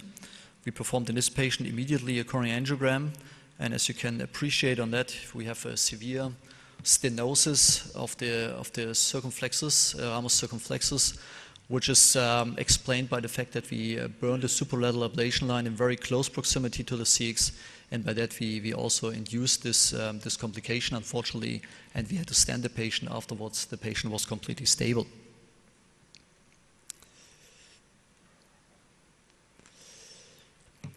Another potential source for left atrial tachycardia after previous ablation is the left atrial appendage. That's a publication from the Bordeaux group in Hard Rhythm in 2012 already, and it shows an atrial tachycardia originating from the left atrial appendage. That's something we observe very often in our patients that come not for the first ablation therapy, but maybe for the second or for the third, and especially also in patients in whom we performed cafe ablation beforehand. In this patient, there was also an activation map performed, and as you can appreciate, it's a focal pattern, and the earliest activation is inside the left atrial appendage. As you can also see is that the signals at the base of the left atrial appendage almost cover the complete cycle length of the tachycardia. Here you can see these very fractionated potentials at the basis of the left atrial appendage. What you can do to attack more or less these atrial tachycardias, you can perform a focal ablation close to the left atrial appendage, maybe also inside the left atrial appendage. Our approach in Hamburg was usually whenever we appreciate that we have a tachycardia originating from inside the coronary sinus, from inside the left atrial appendage, that we go for isolation of the left atrial appendage, because we do not want to risk perforation of the left atrial appendage, and we also think that the same as for pulmonary veins, that you might have not only one trigger inside the left atrial appendage, but multiple triggers. And so by performing only a focal ablation, you might not get rid of all the potential sources inside the left atrial appendage, and that's the reason why we usually go for isolation of the left atrial appendage, and we do that by performing not only PVI, but performing additionally a mitral isthmus line and an anterior line. That means that you do not isolate only the appendage, but you really isolate a substantial portion of the complete left atrium, including the appendage and also the roof of the left atrial appendage. And if you really understood the mechanism before, you can see also and appreciate also in this tracings here that the patient converts to sinus rhythm after isolation of the left atrial appendage, while the tachycardia continues inside the left atrial appendage. What is the risk by isolating the left atrial appendage? We did that quite ambitious in a lot of patients initially, and finally we had to realize that in many of these patients we had stable sinus rhythm during follow-up, but we also had a high incidence of thrombus formation inside the left atrial appendage. That's one of these examples. You see the left atrial appendage in the echo, and you see this huge thrombus inside left atrial appendage, despite the fact that this patient has been under sufficient oral anticoagulation. And we did an analysis of quite some patients in whom we isolated left atrial appendage. It was a total of 50 patients, and we compared them to patients without isolation of the left atrial appendage. And as you can appreciate on the results is that we had a very high incidence of thrombus formation inside the left atrial appendage, and also a high incidence of clinical events due to thrombus formation inside left atrial appendage. It was in 25%, so in roughly 1/4 of all patients with isolation of the appendage. And that was the reason why we started to occlude the left atrial appendage in all patients in whom we isolated the left atrial appendage by either implanting a Watchman device or by using the Lariat device. As you know, the Lariat device is an epicardial device, which is, in my opinion at least, the big advantage that you do not only occlude the appendage, but you also have some electrical effect, because you will induce a necrosis of the left atrial appendage, and so the left atrial appendage will not be the source of any atrial tachycardia anymore. The other problem with left atrial appendage isolation is durability. We did an analysis in patients in whom we performed left atrial appendage isolation, and we re-evaluated them just before we wanted to implant a Watchman device or Lariat device. So we just put a catheter inside the left atrial appendage again and checked in how many patients the left atrial appendage was really isolated after some months. And you can see that after roughly 2 years, only 50% of previously isolated left atrial appendages are still isolated. So the reconduction rate into a previously isolated left atrial appendage is quite high, and the reason is that it's very difficult lines that you have to perform with a high probability of reconduction, especially along the mitral isthmus and the anterior lines. So ladies and gentlemen, that was just a selection of potential atrial tachycardias after previous ablation inside the left atrium, and I would like to conclude that first of all, correct identification of atrial tachycardia mechanisms using 3D mapping and pacing maneuvers is critical. Perimitral atrial flutter is the most common arrhythmia after pulmonary vein isolation, and the left atrial isthmus can be blocked from the endocardium by a superlateral approach to avoid epicardial ablation in a majority of patients. However, you will risk complications such as stenosis of the circumflexus artery. Coexistence of MAC reentry and localized and focal ATs is frequently found in patients after stepwise ablation approach for persistent AF, including café ablation, including linear lesions. And finally, isolation of the left atrial appendage is associated with a high risk of thrombus formation and or thromboembolic events. Thank you very much.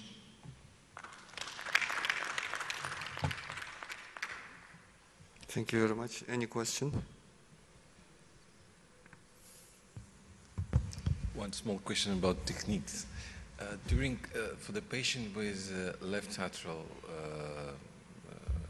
flutter, you usually do the mitral isthmus, but there is some groups that perform anterior wall ablation. What do you think? What the difference? And they avoid the problem with the coronary sinus ablation. I completely agree. So the question was, you can terminate perimitral flutter by performing a mitral isthmus line as well as an anterior line. And when do you go for mitral isthmus line? When do you go for anterior line? Most of the time we would rather like to go for mitral isthmus line due to 2 reasons. First of all, the line is shorter and the risk for reconduction is lower. And the second reason is that by performing an anterior line, you will also ablate through a Bachmann's bundle. And usually you have a very delayed activation of the left atrial appendage later on. And we are always afraid of thrombus formation due to this very late activation of the left atrial appendage. So that's the reason why we usually try to go for mitral isthmus line. However, if you have a patient with a lot of scar along the anterior wall, then we usually go for an anterior line.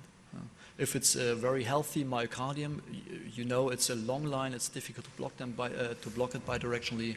But if there's a lot of scar beforehand already, we would also choose the anterior line. And the second question, you told that the Lariat device helps also electrically isolate. But do we need any way to perform isolation, electrical isolation, or it's sometimes it's enough? Very, very interesting question. So the question was whether we really have to perform linear lesions when using the Lariat device, which is an epicardial suture device for left atrial appendage? It's a very nice question.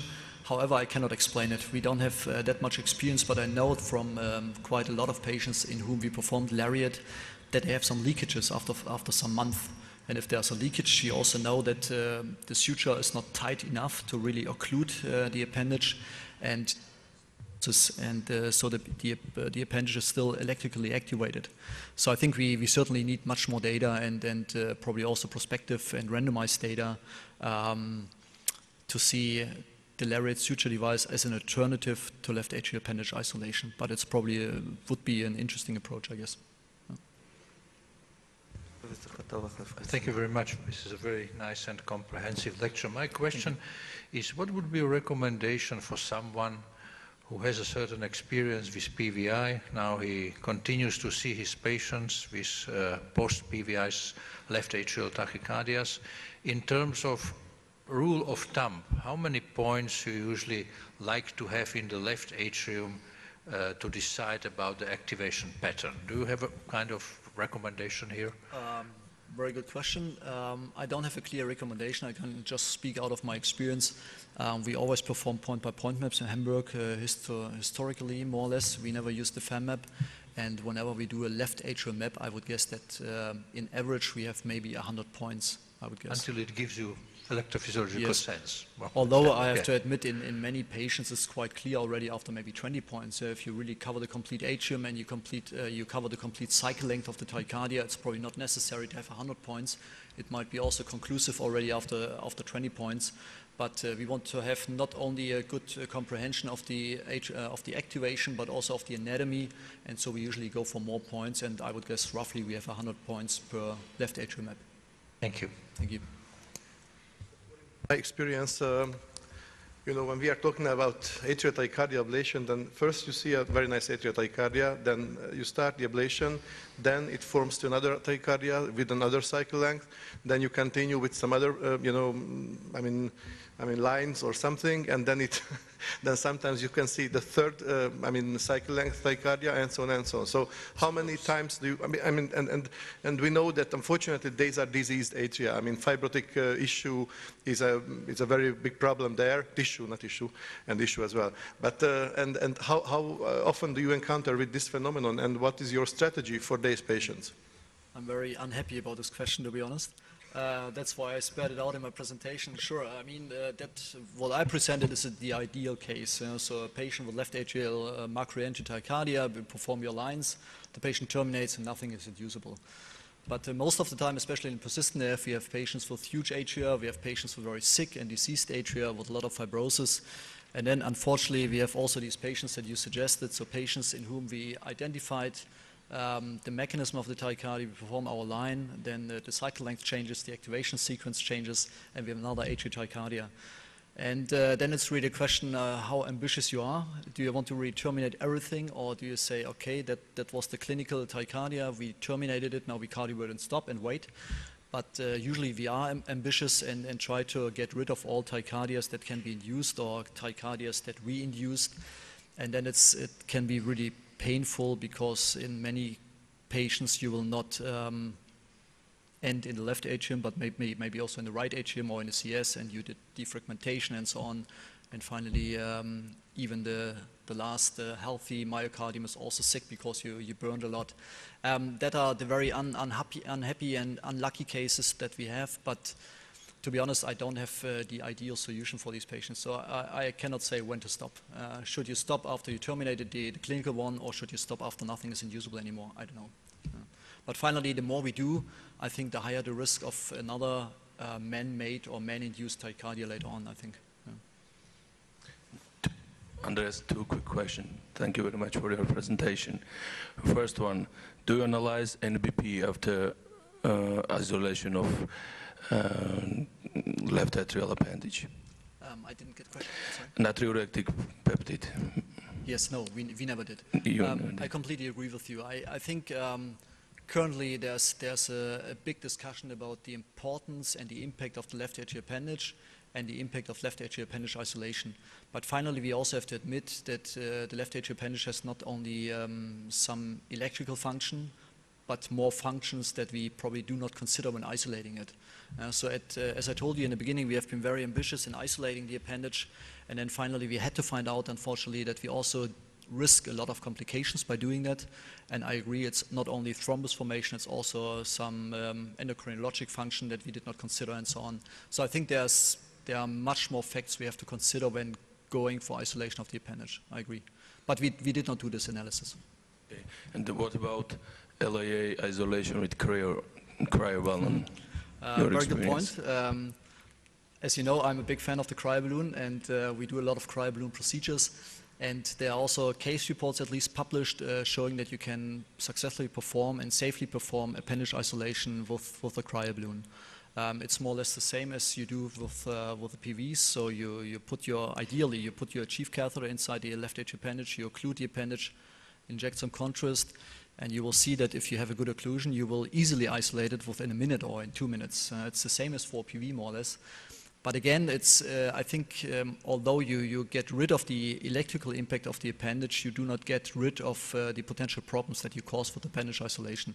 I think it's easy to perform, but it's not only the electrical issues that you have to consider. I think there's more, and so we do not do it on a regular basis, certainly not. But I know that randomized studies are planned and in preparation for patients with persistent atrial fibrillation to go with the cryoballoon only for PVI versus PVI plus left atrial appendage isolation using the balloon. And then we'll hopefully have some better results and better understanding of that. Thank you very much. Thank you. Next speaker, Farid Aliyev from Azerbaijan, ganglet stellate ablation for medical resistant ventricular tachycardia.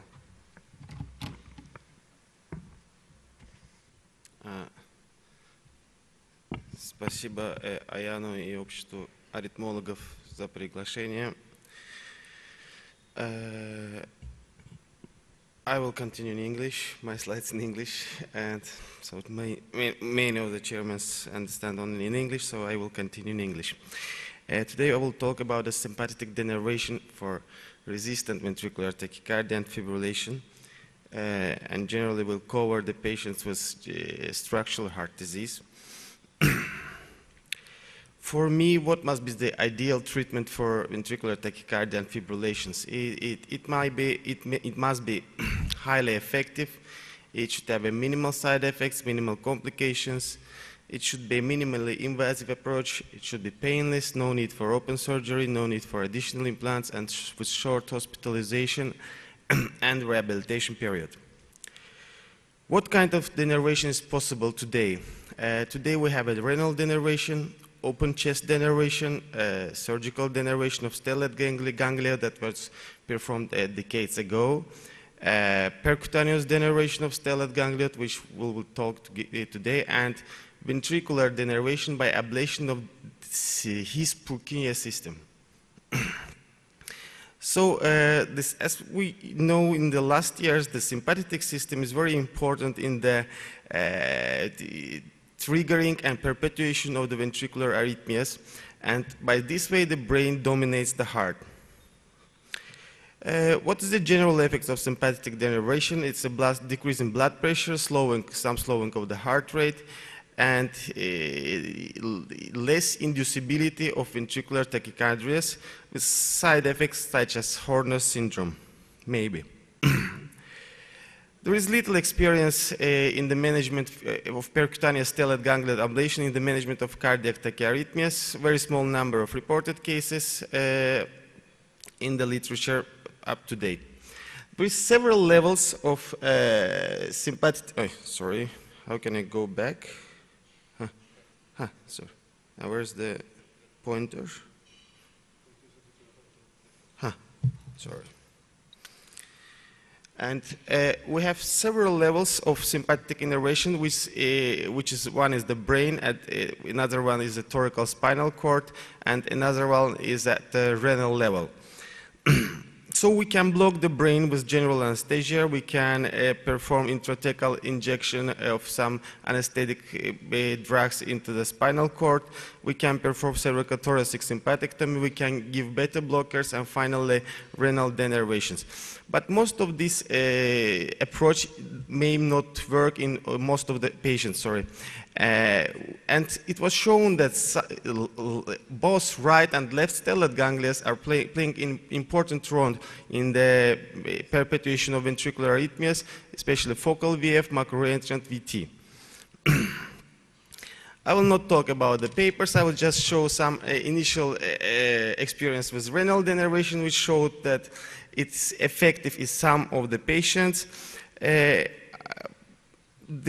will not talk here. I am not talking about the patients with electrical storm, because I will talk about the patients with incessant and resistant, drug resistant and resistant to ablation arrhythmias. Because electrical storms are generally occur within a short period of time and are not, most of them are not incessant and due to transit some metabolic or electrical states. There is some papers showing that renal denervation works in patients, but it's not effective in 100% of sure. What is the basis for this approach? We know that in normal patients, the cause of the sudden cardiac death is VT and VF is responsible for the most causes of the sudden cardiac death. But when we go to patients with after cardiac transplant, we see that the rate of the sudden cardiac death due to VT, VF dramatically reduced. And even after cardiac transplant, even if the cause of the death is acute ischemia, even in these patients, mostly asystolia predominates, and these patients do not have ventricular fibrillation or tachycardia, most of them. When we look at the atrial fibrillations, there is also a very low rate of atrial fibrillation after cardiac transplantation. Now I will share you with our experience of bilateral percutaneous ganglion ablation. We perform not the temporary blockage of the stellate ganglia. We perform the permanent ablation with alcohol injection or radiofrequency ablation with specifically designed catheters. I couldn't update, unfortunately, my slides about that. Now it's about 60 patients. We performed 5 more. In total, within 4 years, we performed 55 cases. There is 6 cases with ARVD, 1 with long QT hypertrophic cardiomyopathy, 1 case with cardiac sarcoidosis, 12 with idiopathic dilated cardiomyopathy, 34 with ischemic cardiomyopathies. Acute success in this was achieved in 53 or 55 patients. Mortality during follow-up was 7%, and this was due to 1 in asystole, 1 incessant VTVF, 2 deaths due to progression of heart failure. Recurrent VTVF during follow-up was observed in 1 patient who underwent left ventricular aneurysmectomy, and 1 patient underwent his Purkinje system ablation, which I will show you later. This was our first patient who came to us, 52 years old lady with diagnosed arrhythmogenic cardiomyopathy. She was hemodynamically unstable. She was resuscitated on admission to hospital, but she had unresponsive ventricular tachycardia, unresponsive to pharmacological therapy. And we transferred this patient to the cath lab. Coronary angiography was normal. We continued with the mapping. May I have a...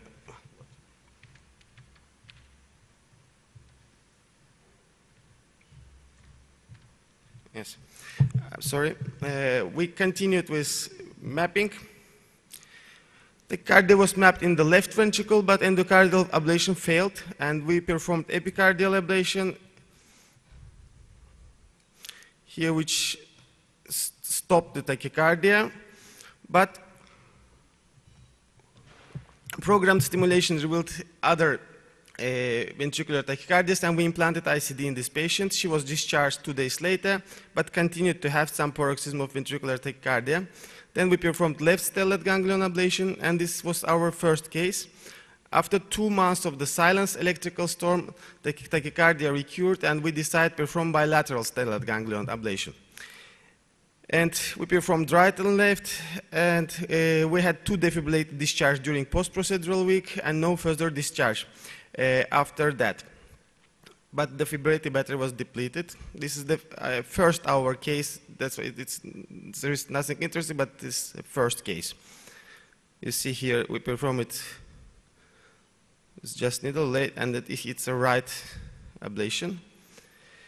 Another patient was 72 years old male with CABG surgery previous and CRTD implant, ejection fraction 25, frequent electrical storms, unresponsive to therapy, and multiple combinations, despite multiple combinations of antiarrhythmic drugs. We directly, after this patient, we were a little bit brave. We directly proceeded with stellate block, and you see here that the number of VT decreased, significantly decreased immediately after ablation. Another patient is 42 years male, female, with dilated cardiomyopathy, frequent paroxysm, failed endocardial ablation at another institution, ICD implanted from the right side at that place, many frequent ICD therapies, and we offered her directly the option for ablation. This is contrast injection you see at the level of second thoracal vertebrae. You see here that during 49 days, if this patient had 408 paroxysm, after that she had 0 paroxysm, and the total device lifetime number was 1,000 paroxysm of ventricular tachycardia. Thereafter, the follow-up again, after another 29 days, there was just 1 non-sustained VT. Another patient is 65 years old female. She underwent renal transplant surgery 2 years ago and had rejection. Now she had her second transplant, and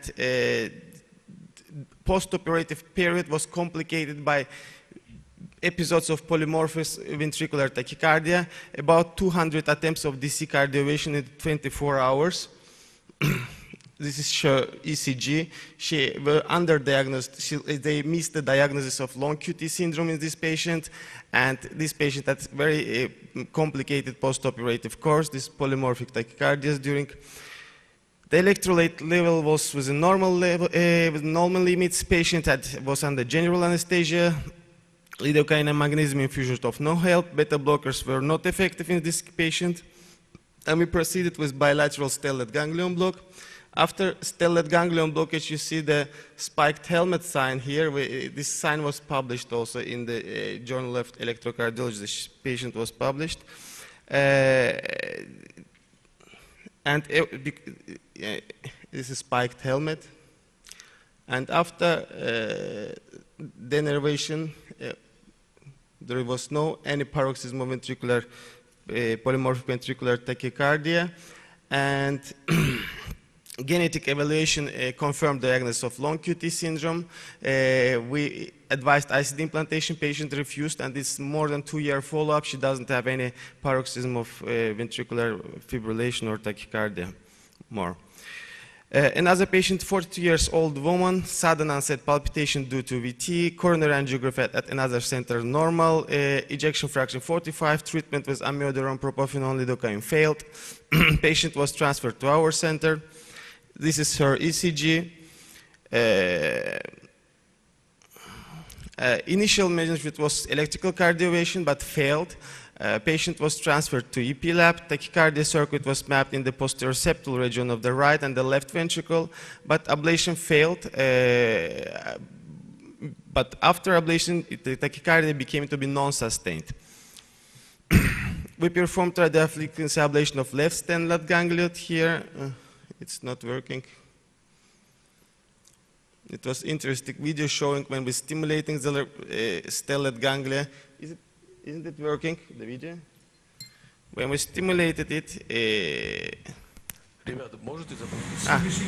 now you see when we stimulate the ganglia, we have the ventricular tachycardia. When we stop, the tachycardia stops. So By stimulating the left stellate ganglia, we induce the VT, extracardiac induction of VT, and when we stop it, everything stops. So in this case, we perform the radiofrequency ablation of the ventricular tachycardia. You see, you stop.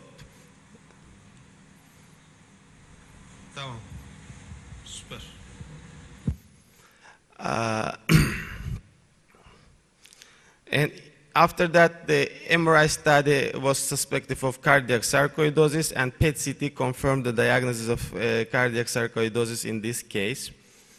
Follow-up 30 months, no further therapy. She had we performed here separate procedures, right and left stellate ganglia ablation within 1 week. The all VT episode she had during this 1 week. Another patient is a 65 years old woman, diagnosed with idiopathic dilated cardiomyopathy since 2006. In 2011, she underwent CRT-ICD implantation. In 2013, we performed ablation of frequent ventricular ectopy from the left ventricular summit. In 2015, ventricular lead fracture and lead replacement. Since that time, she had frequent ICD discharge. In 2015, she underwent bilateral stellate denervation and absence of ICD discharge for several months. In 2016, she underwent thyroidectomy because of papillary adenoma, and since that time, she had frequent ICD discharge again. We advised her to undergo RF ablation, but patient refused and traveled to several countries. Underwent endocardial and epicardial ablation in 2 different countries, which was not successful. They performed also at another center replacement of ICD battery in March 2017. Came back in March and continued to have frequent ICD discharge. ATP therapy was not successful and generally resulted in degeneration to ventricular fibrillation. This is one of her ECGs. It was always like that, continuously changing VT morphologies. You see, and we had to resuscitate her for 3 times within 1 week of hospitalization. And generally, she has this type of ECG, some biventricular paces. There was not relation when the BIV was on or off. She continued to have the paroxysm, very frequent paroxysm. We had to she was under deep sedation, but it didn't work. And finally, every day she was undergoing this type of cardioversion of some short resuscitations. Now you see that this, within 1 month, she has 174 shock-terminated VTVF episodes, and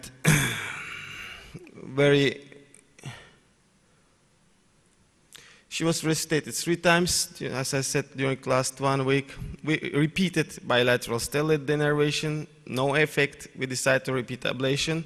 She had hemodynamic compromise. Inotropic support was not possible due to triggering of ventricular fibrillation again. She was resuscitated several times during ablation. We performed some ablations lying within the left ventricle, but nothing did work. We could not map anything because the morphology was changing continuously. At that point, we decided to perform complete ventricular denervation by means of the His-Purkinje ablation at all levels. We performed ablation of the right bundle, of the left posterior fascicle, and finally the His bundle proximally. And at that time, I called it total ventricular denervation. You see here, you see the final, our ablation catheter is from the left at the His bundle point. And everything stopped at that time. Now this should be a video, yeah? We also performed renal denervation for this case, but due to very severe peripheral vasoconstriction, it was not possible. The renal arteries was really severely vasoconstricted and very small caliber at that time. Is this the video? This is right, left we're showing, and this should be a video. Can we show the video? Yes, this should be a video.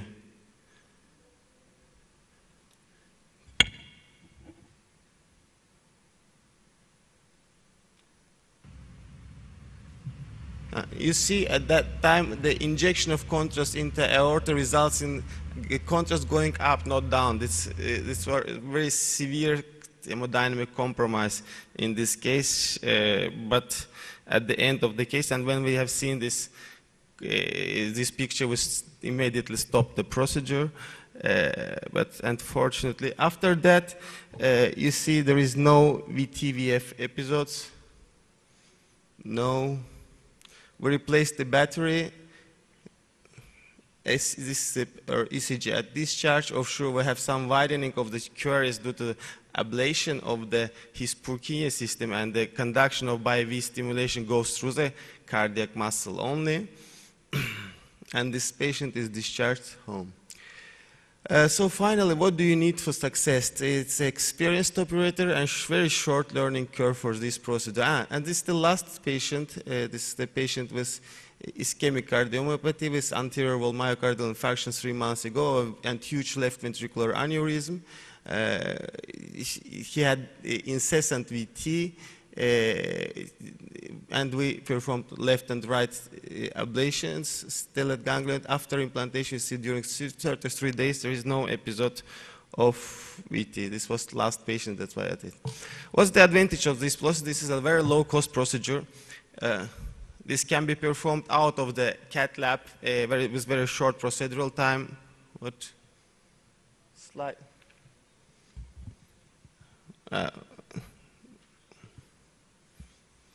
It was very short procedural time, uncomplicated intervention, no cardiac complications, no thromboembolic complications, no need for emergency surgery, no hospitalization. For elective patient, you may use just only 2 hours of observation in the hospital. Disadvantage is Horner syndrome, we observed just in 1 case. Bradycardia, not an issue in patients with implanted devices. Hypotension, just periprocedural maybe, without clinical consequences. Attention should be paid to the patients with a history of the previous neck surgery because of the risk of the paralysis of the recurrent laryngeal nerve and inappropriate puncture of the renal artery. Here I presented 5 different subsets of patients: ischemic patient, non-ischemic cardiomyopathy, cardiac sarcoidosis, ARVD, hypertrophic, and long QT, I forgot. And in this group of patients, it works. We do not know whether it works in patients with Brugadas and other, because we do not have experience in this kind of patients. And now we can say that is it the ideal treatment of VTVF for me? Yes, just the one point that should be addressed, we cannot exclude is the need for additional explant, because we still have to implant in this important subset of these patients. Today, offshore endocardial ablation and implantation of ICD as essential tools in the management of ventricular tachyarrhythmias. We have an extensive experience in epicardial ablation, but personally, I do not perform. I just performed 1 or 2 ablations within these 4 years, epicardial ablations. Because bilateral percutaneous block stellate ganglion works well in this situation. And today we performed over about 60 cases of bilateral percutaneous stellate block and 2 cases of just left stellate block. All cases were performed before planned epicardial ablation, and none of them finally needed. We can advise simultaneous bilateral percutaneous stellate block in patients with structural heart disease and implanted ICD even before endocardial ablation. Thank you very much. I will not continue for AFib. Okay.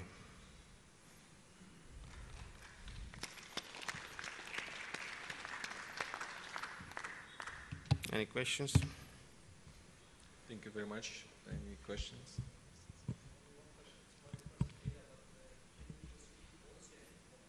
What? It's it's very important issue because in this patient, as we showed you, this is a terminally ill patient with very high mortality rate. So in this patient, the endpoint is the clinical stabilization of the patients, and if the patient does not have any extra shocks, we do not check for inducibility. But for the future, I am planning some study in some group of patients to perform an EP study before this procedure, and EP study, EP study after that, immediately, maybe after and later after the procedure. I'm planning such kind of study, but I don't know for this moment what is for this moment the endpoint is the clinical stabilization and no shocks. But yeah, that's a very nice question. I mean, how do you know that you are really made? We see it, in most patients we see it immediately or within several hours. What? We see the heart rate decreasing. Yes, if you have an incessant VT and you perform it during incessant VT and your incessant VT stabilizes within 1 or 2 hours, you are effective. It means that you are effective. If always we try to see some kind of small Horner syndrome. If we have a even small Horner, it is temporary in all of the cases, and we are sure that we are effective, that effectively blocked it. You mean cardiac endpoint or anatomical some endpoint? Both. Anatomically, we see it on fluoroscopically. We can if you have seen, I can show you. First, what we do, we perform the injection of contrast media at the level of first and second thoracic vertebrae. Okay,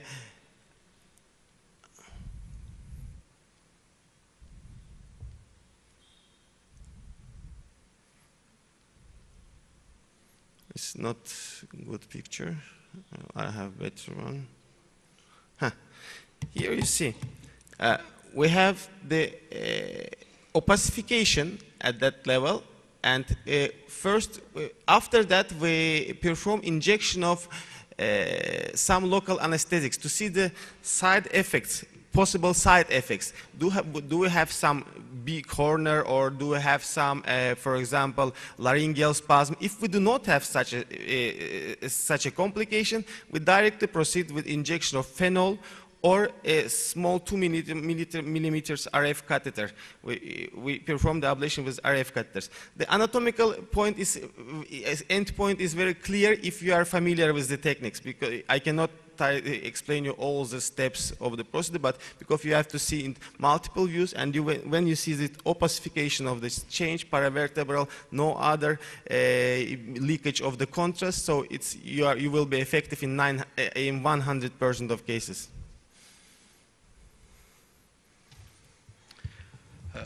There is a principal question, which is an interesting concept, but do you feel the cardiologist is the appropriate specialist to deal with paracervical structures? No, I do not perform that.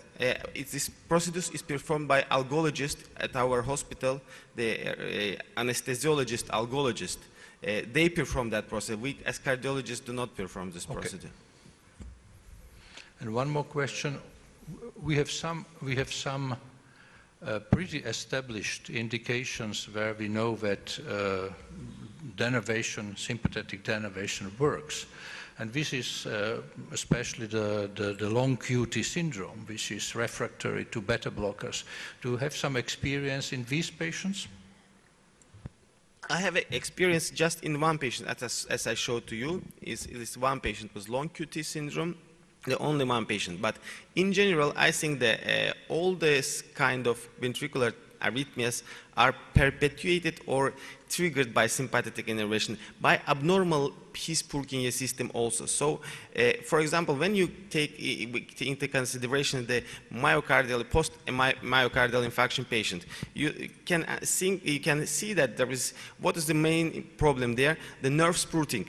Nerve sproutings that are occurring there, it causes the triggering of ventricular arrhythmias. Second point, important point, is the gradient between the innervated and dense regions within the heart. So it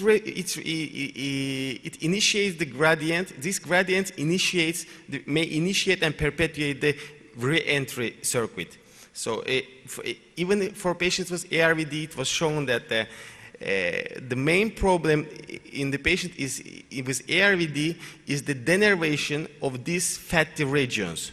And denervation of these fatty regions leads to the more easily perpetuation of this re-entry circuit. It was shown by MIBG intake in this group of patients also. Any other questions? Вопросы какие-нибудь еще есть? Спасибо большое. Thank you very much. Спасибо. С этим докладом мы заканчиваем сегодняшнюю утреннюю сессию. И сейчас перерыв. И в 11 часов мы ждем вас всех здесь. Будет очень интересная трансляция из рентгеноперационной, так же, как не менее интересные доклады, которые вы сможете услышать. Спасибо большое всем.